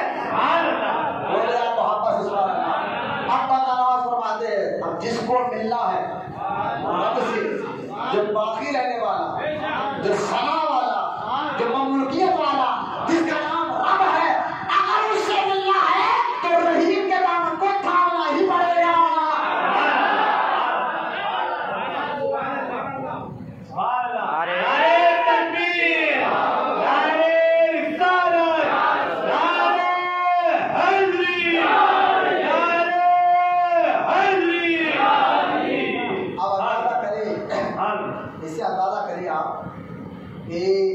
قرآن میں معرفت کے بارے میں بتا رہا تھا، اس کی پہچان کہ حضور خواجہ بندہ نواز کی سدراز بلند پرواز رضی اللہ تعالیٰ عنہ نے کیا پیاری بات فرمائی ہے کہ رحیم کے دامن کو پکڑو۔ یہ اہل سنت و جماعت کے جو عقیدے ہیں نا کہ بے وسیلہ ہرگز خدا ملتا نہیں نجدیو، بے وسیلہ ہرگز خدا ملتا نہیں نجدیو، اب یہاں دامن پکڑو گے تو وہی کام آئے گا۔ یہ کوئی جذباتی بات نہیں، جو عقیدہ ہم آپ کو بتا رہے ہیں خدا کی عزت و جلال میں قسم، وہی عقیدہ ان بازار میں لینے والے سارے بزرگوں کا بھی ہے، وہی عقیدہ بندہ نواز نے بھی بیان فرمایا کہ رب سے ملنا ہے تو رحیم کے دامن کو پکڑنا ہی پڑے گا۔ اس سے کتنی باتیں ہمارے آپ پریشان ہونا، وہاں بھی بولا وسیلہ شرک ہے، پریشان مت ہو۔ کوئی بدعقیدہ کہے ڈائریکٹ رب سے مانگو، وسیلہ وسیلہ کچھ نہیں ہے، پریشان مت کو ہو، انہیں نیا نیا ہے بیچ میں یہ مزار والوں کے عقیدے کو پکڑے ہو. انہوں نے کیا بیان فرمایا؟ آج بھی ان کا مزار چمک رہا ہے, آج بھی ان کی گنبد چمک رہی ہے. پسینے کے لائق پسینے حرام اور ناجائز ہوتا تو مطلب یہ کب کہتے؟ وہ تو کہہ رہے ہیں رحمان اور رحیم ہے جو اللہ سے ملائے گا, حضور ہے جو اللہ سے ملاتے ہیں. بولنا سبحان اللہ. تمہاری نماز تمہیں رب سے نہیں ملائے گی, تمہارا روزہ تمہیں رب سے نہیں ملائے گا. یہ نماز روزہ حج زکات تمہیں حضور تک پہنچاتے ہیں, اور حضور ہے تمہیں جو رب تک پہنچاتے ہیں. اب کسی کو بڑی پریشانی ہو جائے گی, کسی کو ہاں نماز پڑھے تو اللہ ملتا, سنے مولانا بول رہے نماز پڑھے تو بھی اللہ نہیں ملتا, روزہ رکھے تو بھی اللہ نہیں ملتا, حج کرے تو بھی نہیں ملتا. ہاں بے شک, میں نے کہا اس کی دلیل ہے ہمارے. بے شک, سبحان اللہ, سبحان اللہ. ہم اپنے ماں باپ کی حلالی حلال ہر چیز کا ہم ثبوت رکھتے ہیں. ہم آئے باہر شاید بکرے والے تمہارے ایسا نہیں ہے کہ جو ایک 10 بائی 10 کا چھوٹا سا کمرہ لے لے اور لال کمرہ ہے, تم کون تو ہم سنی رضوی ہے. ہم کان میں نہیں میدان کے بولنے کے عادی ہیں.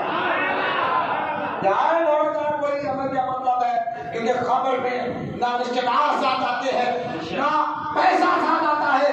خبر میں مصطفیٰ جانے رحمت آنے والے ہیں, یہ چہرہ حضور کو دکھانا ہے. بیٹا ہمارا عقیدہ ہمارے ساتھ. لہٰذا آپ کہیں گے کیوں نماز کیوں اللہ پر نہیں ملائے گا؟ میں نے کہا دیکھو نماز تو منافق بھی پڑھ رہے, روزہ منافق بھی رہتے تھے حضور کے دور میں, ہر منافق بھی کرتے تھے. لیکن سورہ منافقون 28 سے 12 فرماتا اللہ محبوب میں گواہی دیتا ہوں یہ مسلمان نہیں, میں کہتا ہوں یہ مسلمان نہیں ہے, بھائی نماز پڑھ رہے ہیں. کلمہ ان کا کلمہ ہمارا کلمہ سیم ہی تھا, کلمہ پڑھے نماز پڑھے, اللہ فرماتا نہیں اس تک نہیں آئے. کیوں؟ کیونکہ پیارے تیرے علم کا مذاق اڑاتے ہیں, تیرے علم کا مذاق اڑاتے ہیں. یہ آیت بتا رہی ہے کہ نماز روزہ وقت تک نہیں پہنچاتے ہیں, مصطفیٰ ہے جو وقت تک پہنچاتے ہیں. عشق سچا ہو تو آپ کو حضور تک پہنچنا ہوگا, اور یہ حضور ہے جو اللہ سے ملا دیتے ہیں. اب غور کریں, میں قرآن کی باریکی میں بتا رہا تھا, میں نے بتایا آپ کو قرآن میں کتنی گہرائی ہے. بہت آگے فرماتا اگر بندہ نماز سے تو بڑے اونچے مقام پر علی, تو ہر بڑا اپنی سمجھ سے قرآن کو سمجھتا ہے. جیسے جہاز کا کپتان, ہر ایک کپتان کی اپنی اپنی سمجھ الگ ہوتی ہے, جتنی زیادہ سمجھ اتنی وہ گہرائی کو سمجھتا ہے. لہذا مولا علی تو یہ کہتے ہیں اگر میں چاہوں تو بسم اللہ کی ماں کے نیچے کے نقطے کی تفسیر کرنے پر دوں تو 70 کتابوں سے بھر دو. بولو نا سبحان اللہ. لہذا قرآن سب کچھ جمع ہے. قرآن میں قیامت تک کا علم قرآن میں, یہ تو اپنی طور پر میں نے کہا جیسا آپ کو زمین آسمان آ جا رہا تو قرآن میں ساری قیامت تک علم آنا تو تعجب کی کیا بات ہے. اب یہ عقلی طریقے کو سمجھے, اب میں آپ کو قرآن سے ہی بتاتا ہوں. آپ گئے کہ کتنے ہزاروں کروڑوں سال کا ذکر قرآن میں کیسے آ گیا؟ دیکھیے یہ اللہ تعالیٰ کی قدرت, کیونکہ اللہ ہر شے میں طاقت رکھنے والا, قدرت رکھنے والا ہے. اللہ تعالیٰ یہ قدرت والا ہے, رب چاہے تو پہلے ہوئے زمانے کو چھوٹا کر سکتا ہے.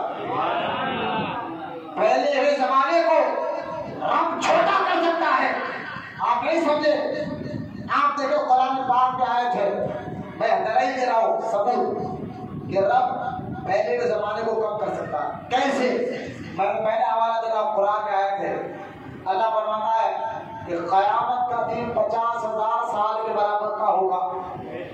کتنے سال؟ ایک دن 50,000 سال کے برابر. غور کریں, بات نہ کریں, میرے پاس توجہ دیجیے.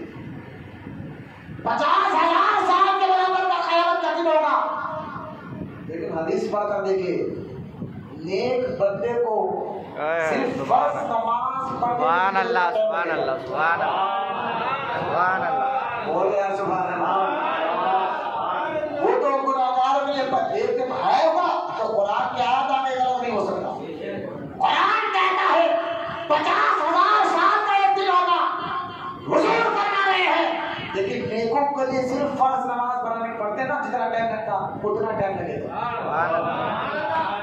یہ رب کی قدرت ہے, کثیر کو کم کر دیتا کیا بات ہے، جس کے لیے چاہے، جس کے لیے چاہے۔ آپ دیکھیں اس کا دوسرا ثبوت دے رہا ہوں میں آپ کو قرآن ہی سے۔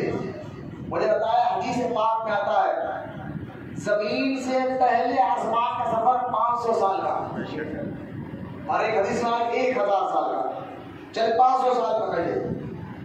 زمین سے پہلے آسمان کا سفر کتنے سال کا؟ 500 سال، اور آسمان کی موٹائی کو اگر پار کرنا ہے تو 500 سال لگے، تو کتنے سال ہو گئے؟ 1000 سال۔ تو آسمان 7 ہے، 7000 کتنے سال؟ اب پھر پہلے آسمان سے دوسرے آسمان تک جانے کا پھر 500 سال ہے۔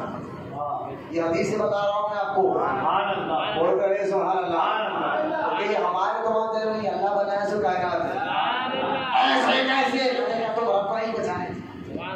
غور کرو، اب پہلے آسمان سے دوسرے آسمان تک جانے کا پھر 500 سال، پھر دوسرے آسمان کی موٹائی پار کرنا تو پھر 500 سال، اس طرح 7 آسمان کے 7000 سال۔ کتنے سال؟ 7000 سال۔ اور وہاں کے یہاں کے نہیں، جنت کے 7 دن میں یہ اس دنیا کے دن میں فرق ہے۔ وہ جانتے کیا فرق ہے آپ؟ جنت میں جو دن ہوگا، جنت کا ایک دن دنیا کے 1 سال کے برابر کا ہوگا۔ کتنے سال میں؟ یہ ہمارے جو دنیا میں 1 سال ہے نا، جنت میں 1 دن ہوگا۔ اسی لیے آدم علیہ السلام، بہت باریک باتیں سمجھاؤ، ذرا غور سے سنیا۔ آدم علیہ السلام کتنے دن رہے جنت میں؟ تو جنت کے آدھے دن میں آپ دنیا میں آ گئے۔ کتنے دن رہے؟ آدھا دن۔ اور اس کے بعد آپ وہ گھیوں کے دانے کھانے کی وجہ سے زمین پر بہت تشریف لے جائے، لیکن رہے کتنے دن تھے جنت میں؟ آدھا دن، یعنی دنیا کے اعتبار سے 6 مہینے۔ کتنے مہینے؟ 6 مہینے۔ اور لہٰذا وہاں کا ایک دن یہاں کے 1 سال کے برابر، تو وہاں کے 7000 سال، وہاں کے 7000 سال حساب کرتے بیٹھو، کمپیوٹر تھک جائے گا۔ وہاں کے 7000 سال 7 آسمان، پھر 7 آسمان کے اوپر سدرۃ المنتہا، وہ 7 آسمان سے سدرۃ المنتہا تک جانے کے لیے پھر 500 سال، 7.5، پھر سدرۃ المنتہا سے اوپر عرش، سدرۃ المنتہا سے عرش تک جانے کے لیے 500 سال، پھر عرش سے لامکہ۔ اب مجھے آپ بتائیے حضور کا معراج کی رات کتنا وقت لگا؟ پانی بھی نہیں لا، سبحان اللہ۔ صحیح حدیث پاک میں آتا ہے حضور جانے سے پہلے وضو کر گئے تھے، سبحان اللہ، وضو کر گئے تھے۔ پانی آپ معلوم ہے، پانی زمین پر گرتا وضو کرنے کے بعد، پانی جگہ میں سے ابھی ہلا بھی نہیں تھا، سبحان اللہ، سبحان اللہ، بولو سبحان اللہ۔ پانی جگہ سے ہلا نہیں تھا، حضور جا کر آ گئے۔ یوں سمجھے کہ اگر بستر پہ لیٹے ہوئے ہیں، اٹھنے کے بعد تھوڑی دیر بستر پہ گرمی ہوتی ہے، حدیث میں آتا ہے حضور جس بستر پہ لیٹے تھے اس بستر کی گرمی ختم بھی نہیں ہوئی، حضور جا کر آ گئے۔ اور ایک حدیث میں آتا ہے حضور جانے سے پہلے اپنے دروازے کی کنڈی لگا کر گئے تھے، اور دروازے کنڈی لگا کر تو تھوڑی دیر ہلتی نا، ابھی وہ ہل کے رکی بھی نہیں تھی، حضور جا کر آ گئے۔ ارے بھائی 7 آسمان، عرش سے لامکہ، اللہ کو بھی دیکھا، جنت کو بھی دیکھا، یہ سارے معاملات۔ بس ایک سیکنڈ میں آپ کو دلائل دے رہا ہوں قرآن سے کہ قرآن میں سب چیزوں کا ذکر کیسے آ سکتا ہے۔ جو رب محبوب کو ایک سیکنڈ میں بلایا اور بھیجے، کروڑوں اربوں سال کا سفر ایک پل میں، کروڑوں اربوں سال، وہ رب اگر اپنے کلام میں سارے قیامت تک کا ذکر کرتے، تعجب کیا ہے؟ بولا محمد صلی اللہ علیہ وسلم۔ اب یہ دیکھیں یہ قرآن سے دلائل ہو گئے، لیکن بزرگان دین کے پاس بہت سے دلائل ہیں۔ ایک بہت بڑے بزرگ ہیں بغداد میں، ان کا نام تھا شیخ سقینہ، شیخ سقینہ رحمۃ اللہ تعالیٰ، اور ان کا ایک بہت بڑا مرید تھا، اور اس مرید کی ذمہ داری یہ تھی کہ جمعے کے دن جب شیخ نماز کے لیے جاتے مسجد میں، تو اس دور میں نماز گھر سے لے جانا پڑتا تھا، تو وہ جو مرید تھا وہ مرید اپنے پیر کی جانماز اور جتنے مشائخ کو سب نے جانباز لے جاتا، مرشید آنے سے پہلے وزیر میں بچھا دیتا، جس کی ڈیوٹی تھی۔ جمعہ کا دن تھا، وہ مرید نے اپنی بیوی کو مچھی لا کر دیا کہ یہ تو بنا، اور میں بھی غسل کر کے آتا ہوں، جانباز نکال کر اپنا پیر کی، میں پانی میں غسل کر کر آتا ہوں، آؤں گا جانباز لے کر بچا دوں گا، پھر واپس آؤں گا تو لہٰذا نماز پڑھ کر جب میں جاؤں گا واپس آؤں گا تو جانباز بھی لے جاؤں گا، مچھی بھی ساتھ لے جاؤں گا تاکہ نماز کے بعد کھانے کے لیے۔ یہ مچھی کہہ کر دے کر یہ نکلا، یہ واقعہ بغداد کا نکل کر یہ جیسا ہی دریا دجلہ میں غسل کے لیے ڈوبکی مارا، اب جب باہر نکلا تو وہ بغداد نہیں مصر میں اپنے آپ کو پایا، وہ پریشان ہو گیا، یار میں تو بغداد کا آدمی، میں نے تو یہاں دریا دجلہ میں غسل کے لیے پانی میں آیا تھا، یہ اچانک مصر میں کہاں سے آ گیا؟ اب بڑی مشکل سے وہ چادر لپٹ کر باہر تالاب دریا کے باہر آیا تو دیکھا کہ اب مصر میں، وہ حیران ہو گیا مصر میں کیسے آ گیا؟ پھر وہاں کیونکہ وہ سونار بھی تھا، قریب سونار کی دکان کے پاس جا کر کھڑے ہو گیا، تو یہ سونار نے بڑے غور سے دیکھا، کاریگر ہی کاریگر کو پہچانتا ہے، تو اس کاریگر نے کہا یار شاید یہ کوئی نہ کوئی غریب ہے، اس کو کام سکھاتا ہو، کام سکھانے کے بعد اس کو رکھا، لیکن معلوم ہے کاریگر یہ خود بھی زبردست کاریگر تھے، اس کو بڑی خوشی ہوئی، یہ تو بہت زبردست کاریگر بھی نکلا، اس کو کپڑے بھی دیا، بڑے مکان میں رکھا، کام بھی دیا، اپنی بیٹی سے نکاح بھی کرا دیا، حالانکہ آلریڈی میری شادی ہو چکی تھی اس کی۔ اب یہ پریشان ہے یار میں تو بغداد میں دریا دجلہ میں ڈوبانا لکھ رہا ہے نا کیسے؟ اب وہ واقعہ سنیں آپ، وہ کہتا ہے 7 سال گزر گئے، کتنے؟ 7 سال گزرے، 2 بچے بھی مجھے ہو گئے، پھر میں 7 سال کے بعد پھر اٹھانے کے لیے مصر کے تالاب میں ڈوبا، جب ڈوب کے باہر نکلا تو اپنے آپ کو دریا دجلہ کے باہر پایا بغداد میں، میں فوراً دیکھا تو میرے کپڑے بھی وہیں رکھے ہوئے تھے، باہر نکلا کپڑے پہنا سیدھا گھر گیا، اب بیوی کو دیکھا تو میری بیوی ابھی تک مچھی بھول ہی رہی، میں حیران ہو گیا، میں نے کہا یار میں اتنے سال کے بعد آ رہا ہوں، بیوی نے کہا ابھی تو گئے تھے، یہ مچھی بھی ہے جانباز بھی ہے، جو حضرت انتظار کرے کہ جمعے کا وقت بھی شروع نہیں ہوا، ابھی تک پریشان ہوا، جانباز بچا لیا، نماز جمعہ ختم ہوئی، پیر کے سامنے اب جواب پیر ہی دے سکتا ہے، ادب کے ساتھ کہتا حضور بات سمجھ میں نہیں آئی، کیا بات تھی؟ سارا واقعہ سنا ہے، حضرت نے فرمایا ٹھیک ہے پہلے مجھے مطمئن ہونے دے، اگر یہ واقعہ تیرے ساتھ ہوا ہے تو ایک کام کر مصر جا اور اپنے بیوی بچوں کو لے کر آ، وہ مصر گیا، وہاں سے اپنے بیوی بچوں کو لے کر آیا، اب جب اس کے بیوی بچوں کو پیر روشنی نے دیکھا تو یقین اور ہو گیا، ہاں یہ واقعہ ہوا ہے، یقین پڑا، پیر نے مراقبہ کیا، راز کیا ہے، آنکھ بند کرے، ہاں پیر جب آنکھ بند کرتا ہے تو ہمیں کچھ نظر نہیں آتا، پیر بند کرا تو سب نظر آتا ہے، آنکھ بند کیا اور آنکھ کھول کر کہا تو نے قرآن کی ایک آیت کے بارے میں شک کیا؟ کیا بات ہے، کیا بات ہے، حضور ہاں کون سی آیت؟ فرمایا جس میں اللہ قرآن میں کہتا ہے قیامت کا ایک دن 50,000 سال کے برابر ہوگا، جب میں نے یہ آیت پڑھی تھی میں نے کہا ایسے کیسے ہو سکتا ہے، ایک دن 50,000 سال کے برابر، تو مرشید نے کہا ایسے ہوتا ہے، ایسے ہوتا ہے، یہ جو قیام کے اندر گزرا تھا اس کو سمجھانے کے لیے قدرت نے اپنے قدرت کا کرشمہ دکھایا ہے میرے لیے، قدرت نے اپنے قدرت کا کرشمہ تجھے دکھایا ہے تاکہ تیرا ایمان اور مضبوط ہو، کیوں؟ کیونکہ وہ پونو ماں سردی تو سچوں کے ساتھ رہتا ہے، تیرا پیر کامل ہے، سبحان اللہ، تیرا پیر کامل ہے اور کامل پیر کے مریدوں کو رب بھٹکنے نہیں دیتا، بس ایسا آیا نا آپ پیر مضبوط ہو گیا، یہ میرے رب کی طاقت قدرت ہے کہ وہ پھیلے ہوئے زمانے کو سیکنڈوں میں کر دے، یہ آیت پر ایمان لاؤ ان اللہ علی کل شیء قدیر، یہ آیت کے جلوے ہیں اس واقعات میں، یہ آیت کے جلوے ہیں اس واقعات میں، یہ آیت کو سمجھنے کے ذریعے ہیں اس واقعات میں، حضرت شاہ عراق میں مزار ہے. بے شک. حضرت سیدنا شہاب الدین عمر سہروردی رضی اللہ عنہ. کون سلسلے سہروردیہ کے بانی؟ سبحان اللہ سبحان اللہ. کون عمر شہاب الدین عمر سہروردی؟ کہا جتنے مریدوں میں بڑے بڑے خطب اور ابدال ہیں. کون شہاب الدین عمر؟ جن کے مرید بابا شرف الدین ہیں. کون شہاب الدین عمر؟ جن کے مرید شمشاباد میں آرام کرنے والے شہاب الدین ہیں. بڑے بڑے اولیاء جن کے مرید ہیں پوری دنیا بھر میں.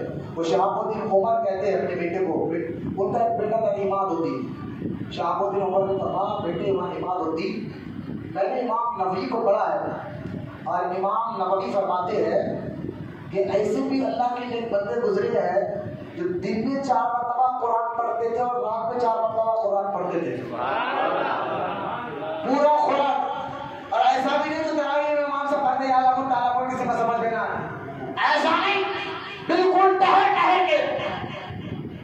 اور اسی بات کو علامہ عینی نے جو بخاری کی شرح لکھی، علامہ عینی بھی بڑے بڑے محدثین سے میں اس لیے بتا رہا ہوں تاکہ کسی وہابی جب ریکارڈ میں سنے ایسا کیسا، یہ میں نہیں، بڑے بڑے علامہ عینی کہہ رہے ہیں، امام نووی کہہ رہے ہیں، ایسے بزرگ گزرے ہیں.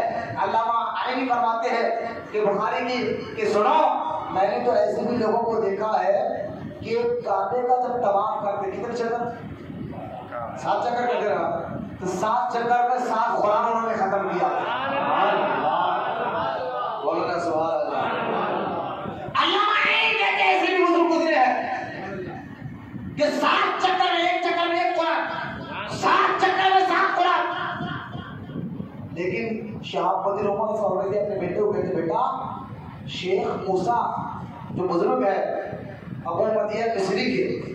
کون ہے ابو مدیہ مصری؟ سلسلہ شاذلیہ کے بانی. ایک سلسلہ شاذلیہ، قادریہ، چشتیہ، نقشبندیہ، سہروردیہ سلسلے نا، ایک سلسلہ شاذلیہ. اور مدائن جو مصر میں علاقہ مدائن میں ان کی مزار، یہ اس کے بانی ہے. ان کے مرید ہے شیخ موسیٰ. بولے سبحان اللہ. ان کے بارے میں مشہور تھا وہ دن میں اور رات میں کئی ہزار مرتبہ قرآن پڑھ لیتے تھے. شیخ امام الدین کہتے ہیں میں تعجب میں ہو گیا، ایسا کیسا، یہ کیسے ہو سکتا ہے؟ ہو سکتا ہے بھائی، میرے مولا کائنات تو گھوڑے پہ چڑھتا تھا زینے پہ، ایک قدم یہاں رکھتے تو قرآن پڑھنا شروع کرتے، دوسرا قدم ڈالنے سے پہلے بڑا قرآن پڑھ لیتے. مولا علی کی کرامت ہے. آپ کہیں گے یہ کیسے ہو سکتا ہے؟ میں کہتا ہوں ان اللہ علی کل شیء قدیر. اللہ ہر شے پہ قادر ہے اور اللہ اپنے قدرت کے جلوے سے ظاہر فرماتا ہے بزرگوں کے ذریعے سے بھی. شیخ امام الدین کہتے ہیں ایک دن شیخ موسیٰ کو میں نے حرم میں دیکھ لیا. میں نے کہا میرے والد تو کہتے ہیں سیکنڈوں میں قرآن ختم کرتے ہیں، چلو میں آج دیکھ ہی لیتا ہوں، سن بھی لیتا ہوں. وہ فرماتا ہوں کعبے کا طواف کر رہے تھے، کعبے کا طواف سنگ اسود کے جگہ سے ہوتا نا، وہاں سے میں ان کے پیچھے رہا. وہ سورۃ فاتحہ شروع کرے سنگ اسود سے جہاں جو کعبے کی دیوار پر جنتی پھٹا لگا جہاں ہم بوسہ لے کر کعبے کا طواف شروع کرتے ہیں. جو عمرہ کرے حج کرے جانتے ہیں لوگ. لہذا شیخ امام الدین کہتے ہیں شیخ موسیٰ کو میں نے دیکھا کہ وہ کعبے کا طواف کر رہے ہیں اور سنگ اسود کو چھوا اور خدا کی قسم سورۃ فاتحہ شروع کرنے لگا. جب قرآن کو پڑھ لیتا ایسے ٹہر کے پڑھ رہے تھے. مجھے ایک ایک لفظ بھی سمجھ میں آ رہا تھا کیا کر رہے ہیں، سکون سے پڑھ رہے تھے. لیکن میری حیرت کی انتہا تب ہوئی کہ جب میں نے دیکھا شیخ موسیٰ سنگ اسود سے کعبے کے دروازے تک صرف 4 قدم کا فاصلہ، 4 قدم لگتے ہیں، 1 2 3 4 کعبے کے دروازے کے سامنے آتے ہیں. ان 4 قدموں میں نے پورے قرآن کو ختم کر لیا تھا. سبحان اللہ. میں واقعی آپ کو سنا اس لیے رہا ہوں مسلمانوں کہ قرآن سب چیز کا علم ہے، قیامت تک کا علم ہے. کروڑوں برسوں سال پہلے، کروڑوں برسوں سال بعد کا علم قرآن میں کیسے آ سکتا ہے؟ ایسے آ سکتا ہے. ان اللہ علی کل شیء قدیر. بس یہ قرآن کو مضبوطی سے پکڑ گیا، اس کی ہدایت اب اس صاحب قرآن بات ختم کرو، تھک گیا ہوں میں بھی تھک گیا ہوں، کافی 2 گھنٹے سے آپ بیٹھے ماشاءاللہ، لیکن بات سنیں، آج بات ہے شب قدر کی۔ شب قدر کو چھپانا قرآن میں بات ختم کر رہا ہوں، قرآن میں سارے، اور اس کا ذکر انشاءاللہ کل میں الوداع جمعہ میں کروں گا بھی۔ سبحان اللہ۔ جمیع ما کانا وما یکون سب قرآن میں موجود ہے۔ اب قرآن میں جب یہ رات شب قدر کی رات ہے، پوچھا گیا اس کو چھپایا کیوں؟ اب سنیں، چھپانا بھی رب کی مہربانی، ہاں چھپایا اس لیے اگر ظاہر کر دیتا، ظاہر کر دیتا، اگر ظاہر کرنے کے بعد اگر کوئی مسلمان اس سے غفلت میں ہو جاتا تو عذاب آتا فوری، جیسا کہ بنی اسرائیل کو کہا گیا تھا ہفتے کو شکار نہیں کرنا، دن ٹائم مقرر کر دیا تھا اس دن شکار نہیں کرنا، لیکن انہوں نے کیا، ان لوگوں نے کیا، عذاب آیا۔ اگر شب قدر کو بتا دیا جاتا، مثال کے طور پر 21 کو شب قدر ہے، 23 کو، 25 کو، 27 کو، آخری رات 29 کو بتا دیا جاتا ہے، فکس کر دیا جاتا ہے 27 کو، اگر کوئی اس رات کو غفلت میں سو جاتا، یا بازاروں میں آپ دیکھیں کتنے لوگ بازاروں میں پھر رہے ہو، وہ کوئی مطلب ہی نہیں، غفلت میں گزارتا تو عذاب آتا۔ لیکن محبوب تو اس امت میں ہے، تیرے رہتے ہم عذاب نہیں بھیجیں گے، یہ مہربانی ہے رب کی کہ کہاں نہیں پیارے چھپا دیتا ہو، چھپا دیتا ہو، تاکہ اگر تیرے بندے یا تیرے امت کے محبوب تیرے خلاف اگر ان میں 5 راتیں میں اگر چھپا اس لیے دے رہا ہوں، فکس کر دیتا، اگر یہ جانتے نہیں، عبادت نہیں کرتے تو عذاب آ جاتا، لیکن پیارے تو ہے میں عذاب نہیں بھیجوں گا، لیکن یہ 5 رات دے دیا، اگر تیرے بندے غفلت میں بھی 21 کو نہیں جگے 23 کو جگے، کیا بات ہے، سبحان اللہ، 23 کو نہیں جگے 24 کو، 25 کی شب کو جگے، 25 کو نہیں ہوا تو 27 کو جگے، سبحان اللہ، 27 کو نہیں ہوا تو 29 کو جگے، 5 رات جگے۔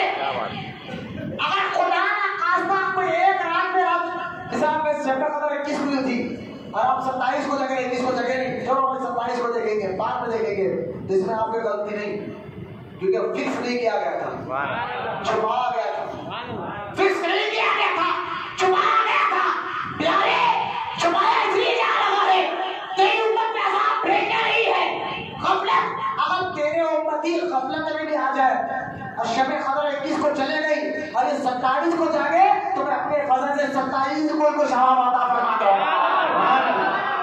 کیوں؟ کیونکہ میں نے فکس نہیں کیا، بولے سبحان اللہ، فکس نہیں کیا، فکس کر دیتا تو جاگنا لازم، عبادت کرنا لازم، فکس کر دیا گیا تھا، ہفتے کو شکار نہ کرے، بنی اسرائیل نے کی، عذاب آ گیا، فکس کر دیا گیا تھا کہ فلاں جگہ جا کے نماز پڑھو، پہلی کی امتوں میں، وہ جگہ اگر تمہارے گھر سے 500 کلومیٹر دور ہو، 1000 کلومیٹر دور ہو، لیکن جانا وہی پڑے گا جہاں جگہ فکس کر دے گی کہ یہاں نماز پڑھو، اور نہیں پڑھتے تو عذاب آ جاتا، نہیں پڑھتے تو عذاب آ جاتا، وہ امتیں تھی جن کو جگہ فکس کر دیا جاتا تھا، محبوب یہ تیری امت ہے، ہم نے تیرے خاطر ساری زمین ہی کو کعبہ بنا دیا،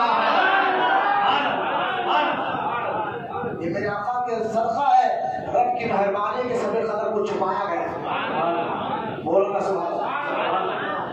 اب وہاں بھی حضور کو معلوم نہیں تھا، اچھا تیرے کون بولے نہیں مانتا حضور کو، کیوں؟ حدیث میں پڑھی آپ نے، کوئی حدیث سے بات، حدیث میں حضور فرماتے ہیں میں تو شب قدر کا پتہ نہیں آیا تھا، تم نے آپس میں جھگڑا کیا اور میں تو بھول گیا، لہذا اب شب قدر کو رمضان مبارک کے آخری تاخیر میں تلاش کر لو، تمہارے لڑنے سے میں بھول گیا، حضور بھول گئے، میں نے کہا سنو حدیث تو ایک ہی پڑھ کر ایک ہی پریشانی، ایک حدیث پڑھ کر حدیث میں اب آپ کی پریشان، حدیث تو ہے، کوئی بات نہیں، حدیث ہے جس میں حضور نے کہا کہ میں شب قدر کب ہے بتانے آیا تھا، تم آپس میں لڑ رہے ہو، ایک روایت میں صحابہ آپس میں بیٹھ کر علمی بحث کر رہے تھے، تو فرماتے ہیں کہ میں بھول گیا، اب اس کو رمضان کے آخری تاخیر میں حدیث ہے، لیکن یہ حدیث بتا کر یہ کہنا حضور کو شب قدر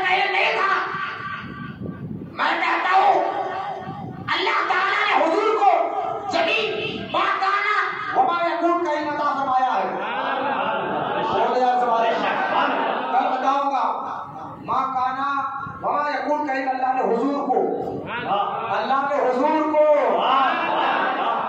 بتایا ہے، شاید اگر پتا ہوگا اب غور کریں، یہ حضور کو نہیں جانتے شب قدر کب ہے؟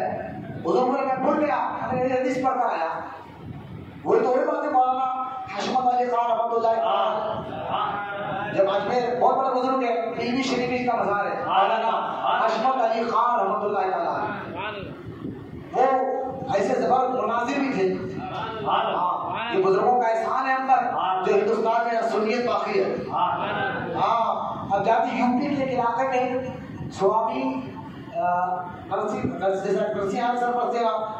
سوامی دیوانند سرپرتی جو سوامی گزرا تھا، گاؤں گاؤں جا کر لوگوں کو مرتد کرنا تھا، گاؤں گاؤں جا کر لوگوں کو بھٹکا رہا تھا کہ چھوڑو آپ جیسا کہ کمزور ایمان والوں کو، اسکول کالج والوں کو یا RSS والے بھٹکا رہے، ویسا اس دور میں بھٹکا رہا تھا۔ مولانا حشمت علی خان کو معلوم ہوتے ہیں سوامی دیوانند سرپتی فلاں گاؤں میں آتا یو پی کے، آپ پہنچ گئے اس گاؤں میں، پہنچ گئے گاؤں میں، تنہا پہنچے، جبکہ وہ پورا کا پورا گاؤں مرتد ہو گیا تھا، مسلمان کا کہ مرتد ہو گیا تھا، دین کو چھوڑ دیا تھا اس کی باتوں میں آ۔ جب یہ آ گئے گاؤں والوں نے کہا مانے نہیں دیں گے، اگر فرما نہیں میں وظیفے ہوگا، کچھ نہیں کروں گا، بڑی مشکل سے وظیفے لے کے ملی، تنہا رہے، کیا محنت کی ہمارے بزرگوں نے، مسجد میں رکے، صبح جب اس کا سوامی دیوانند کا کچھ لیکچر تھا، پروگرام تھا، اور سارے لوگ گاؤں کے لوگوں جمع کر کے یہ لیکچر کر رہا تھا، اسلام کے خلاف پک رہا تھا، اسی مجمع میں یہ اللہ کا شعر مولانا حشمت علی خان گیا، ان کو دیکھ کر ڈرا، اگر بابا سے بات کرنے آیا،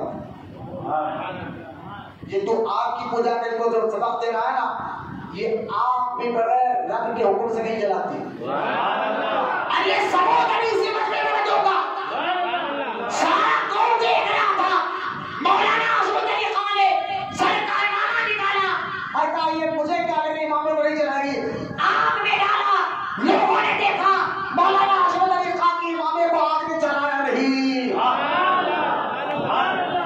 آپ کی پیغام کو دیکھ کر سارا قوم کے مسلمان ہوا، یہ لاکھوں لوگ کے اماموں کو بچاتا اللہ والے لوگوں ان کے پاس، تو کو کیا معلوم، یہ مولانا حشمت علی خان رحمۃ اللہ علیہ وہابیوں سے بھی بڑے مناظر ہیں، یہ بھی ہے نا وہابیوں کی ایک حدیث آ کر کے آپ کو پریشان کر دیتے، حضور کو نہیں تھا شب قدر کب ہے، ابھی ایک حدیث پڑھ کر آ تو آگے کبھی نہیں سنا، یہ حدیث پڑھ لیتے آگے سمجھاتے آپ کو، حدیث میں ہے، یہاں بچے بات کر رہے ہو، وہی بچے باہر جا کے بات کرو، نہیں تو خاموش بیٹھو، آپ باہر کریں کون کرے گا، مولانا حشمت علی خان رحمۃ اللہ تعالیٰ علیہ اجمیر، یہ لڑائی کی بات نہیں، بلّہ جھگڑے کی بات نہیں، میں آپ کے ایمان اور عقیدے کو مضبوط کرنے کی بات کر رہا ہوں، میں آپ کو کوئی فتویٰ نہیں بتا رہا ہوں، میں آپ کو سچائی بتا رہا ہوں، اور یہ نمبر دی گئی ہے سچائی بتائی جائے، حق بتایا جائے، لڑائی جھگڑا بولو، یہ باتیں آ کر اپنے ایمان کو کمزور مت کرو، اہل سنت و جماعت سے مضبوطی سے قائم رہو۔ آپ دیکھیں مولانا حشمت علی خان غریب نواز کی زیارت کر کر اجمیر کے ریلوے اسٹیشن پر کھڑے ہوئے، اب یہ کھڑے ہوئے تھے نا، ایک اونچے پیجامے والا آ گیا، بڑے بھائی کا کرتا چھوٹے بھائی کا پجامہ پہن کے آ گیا، آ کے حضرت کو دیکھنے لگا، حضرت کہاں سے آ رہے؟ وہ اللہ کے ولی تھے، ہمارا بچہ پہچان لیتا ہے ان کو دیکھ کے، تو ولی کیسے جو ہمارا گلی ہے وہاں انہیں جانا دے پہچان لیتا ہے، مولانا حشمت علی خان اچھا یہ ہیں، حضرت فرما اب دیکھو اس کو حضرت نے تانا کیسے دیا، حضرت نے فرما اجمیر گیا تھا اور نواز کی زیارت کے لیے مزار شریف کی، جنتی دروازے سے اندر گیا، زیارت کرا، جنتی دروازے سے باہر آیا، الحمدللہ پر جنتی ہو گئی۔ اب یہ جواب سننا تھا اس کی تو سمجھے دماغ پھر گیا اس کا، قریب آیا، حضرت نے ہاتھ کو لیا، بوسا سوگا، بوسا نہیں لیا سوگا، نیچے کپڑے کو سوگا، نیچے جھکا، پیروں کو سو گیا، میں نے کہا حضرت جواب پہ کیوں نہیں دے رہے؟ حضرت نے کہا نہیں، پہلے دشمن نے ولی کو پیروں تک تو پہنچاؤ، چھوڑ سو گیا، کھڑا ہوا، کھڑا ہو کے کہا حضرت میں نے حدیث پڑھی ہے، وہاں کی حدیث پڑھ کر ایسے سنا، ایک حدیث یاد کر کیا بولا، میں نے حدیث پڑھی ہے کہ جنتی جب جنت میں جائے گا نا تو اس کے جسم سے ایسی خوشبو آئے گی، اس کے جسم سے ایسی خوشبو آئے گی کہ اگر کوئی 500 سال کی دوری پر بھی کھڑا ہو گیا، یعنی اس تک پہنچنا ہے تو 500 سال لگے، کتنے سال؟ 500 سال کی دوری پر بھی ایک آدمی کھڑا ہوا ہو تو اس کو بھی جنتی کی خوشبو محسوس ہوگی۔ اب وہ وہاں بھی کہنے لگا، آپ کہتے ہیں میں اجمیر گیا اور نواز کی زیارت کرا جنتی بن گیا، تو آپ کے جسم سے خوشبو بالکل نہیں آ رہی؟ وہ تو ولی ہے نا، اگر فرمایا بھی ایک حدیث پڑھ کر آیا، اگر فرمایا دوسری حدیث میں یہ بھی تو ہے، حضور نے تو یہ بھی فرمایا کہ دوزخیوں کو جنت کی خوشبو نہیں آئے گی۔ تو آپ پریشان تو کو وہاں گئے، حضور کو شب رات ہوتا ہے، کہتے شب برات مناتے نہیں وہاں بھی، شب برات مناتے نہیں وہاں بھی، شب قدر منا کے چلا چلا کر رہتے، معلوم ہے حضور کو بھی نہیں مانتا شب قدر کب ہے، حضور کو بھی نہیں مانتا۔ ارے بھائی سنو، حدیث میں سرکار نے فرمایا، آپ سنو، محطا امام مالک کی حدیث پاک ہے، امام مالک فرماتے ہیں سجدہ سہو کا ذکر کیا ہے امام مالک نے، محطا امام مالک، یہ کتاب کا نام ہے محطا امام مالک، یہ وہ کتاب ہے جو امام بخاری سے پہلے لکھی گئی، بولے نا سبحان اللہ، بخاری سے پہلے یہ کتاب لکھی گئی ہے۔ محطا امام مالک میں جہاں سجدہ سہو کا ذکر ہے وہاں یہ حدیث ہے، حضور فرماتے ہیں میں بھولتا نہیں ہوں، میں بھولتا نہیں ہوں، مجھے بھلایا جاتا ہے تاکہ میری امت کے لیے آسانی پیدا ہو جائے۔ بولنا محمد سبحان اللہ۔ آپ دیکھیے ایک بار حضور رحمت کونین نماز پڑھا رہے تھے، چوتھی رکعت میں بیٹھنے کا 5ویں رکعت میں حضور کھڑے ہو گئے، اور جب کھڑے ہو گئے تو حضور نے آخر میں سجدہ سہو کیا۔ اگر 5ویں رکعت میں حضور کھڑے نہیں ہوتے تو سجدہ سہو کا ہمیں کون بتاتا؟ پھر حضور نے نماز ادا کر کے سجدہ سہو کر بولا کہ ابو بکر میں تو بیٹھنا ہی چاہتا تھا لیکن پتہ نہیں کھڑا ہو گیا، 5ویں رکعت دیکھیے اور سجدہ سہو کا حکم آ گیا۔ ابو بکر صدیق کہتے یا رسول اللہ وہ جو آپ ایک رکعت کھڑے ہو گئے نا اس کو ایک رکعت کا ثواب مجھے دے دیں۔ بولنا سبحان اللہ۔ حضور جب بھولتے ہیں امت کو راحت ملتی ہے،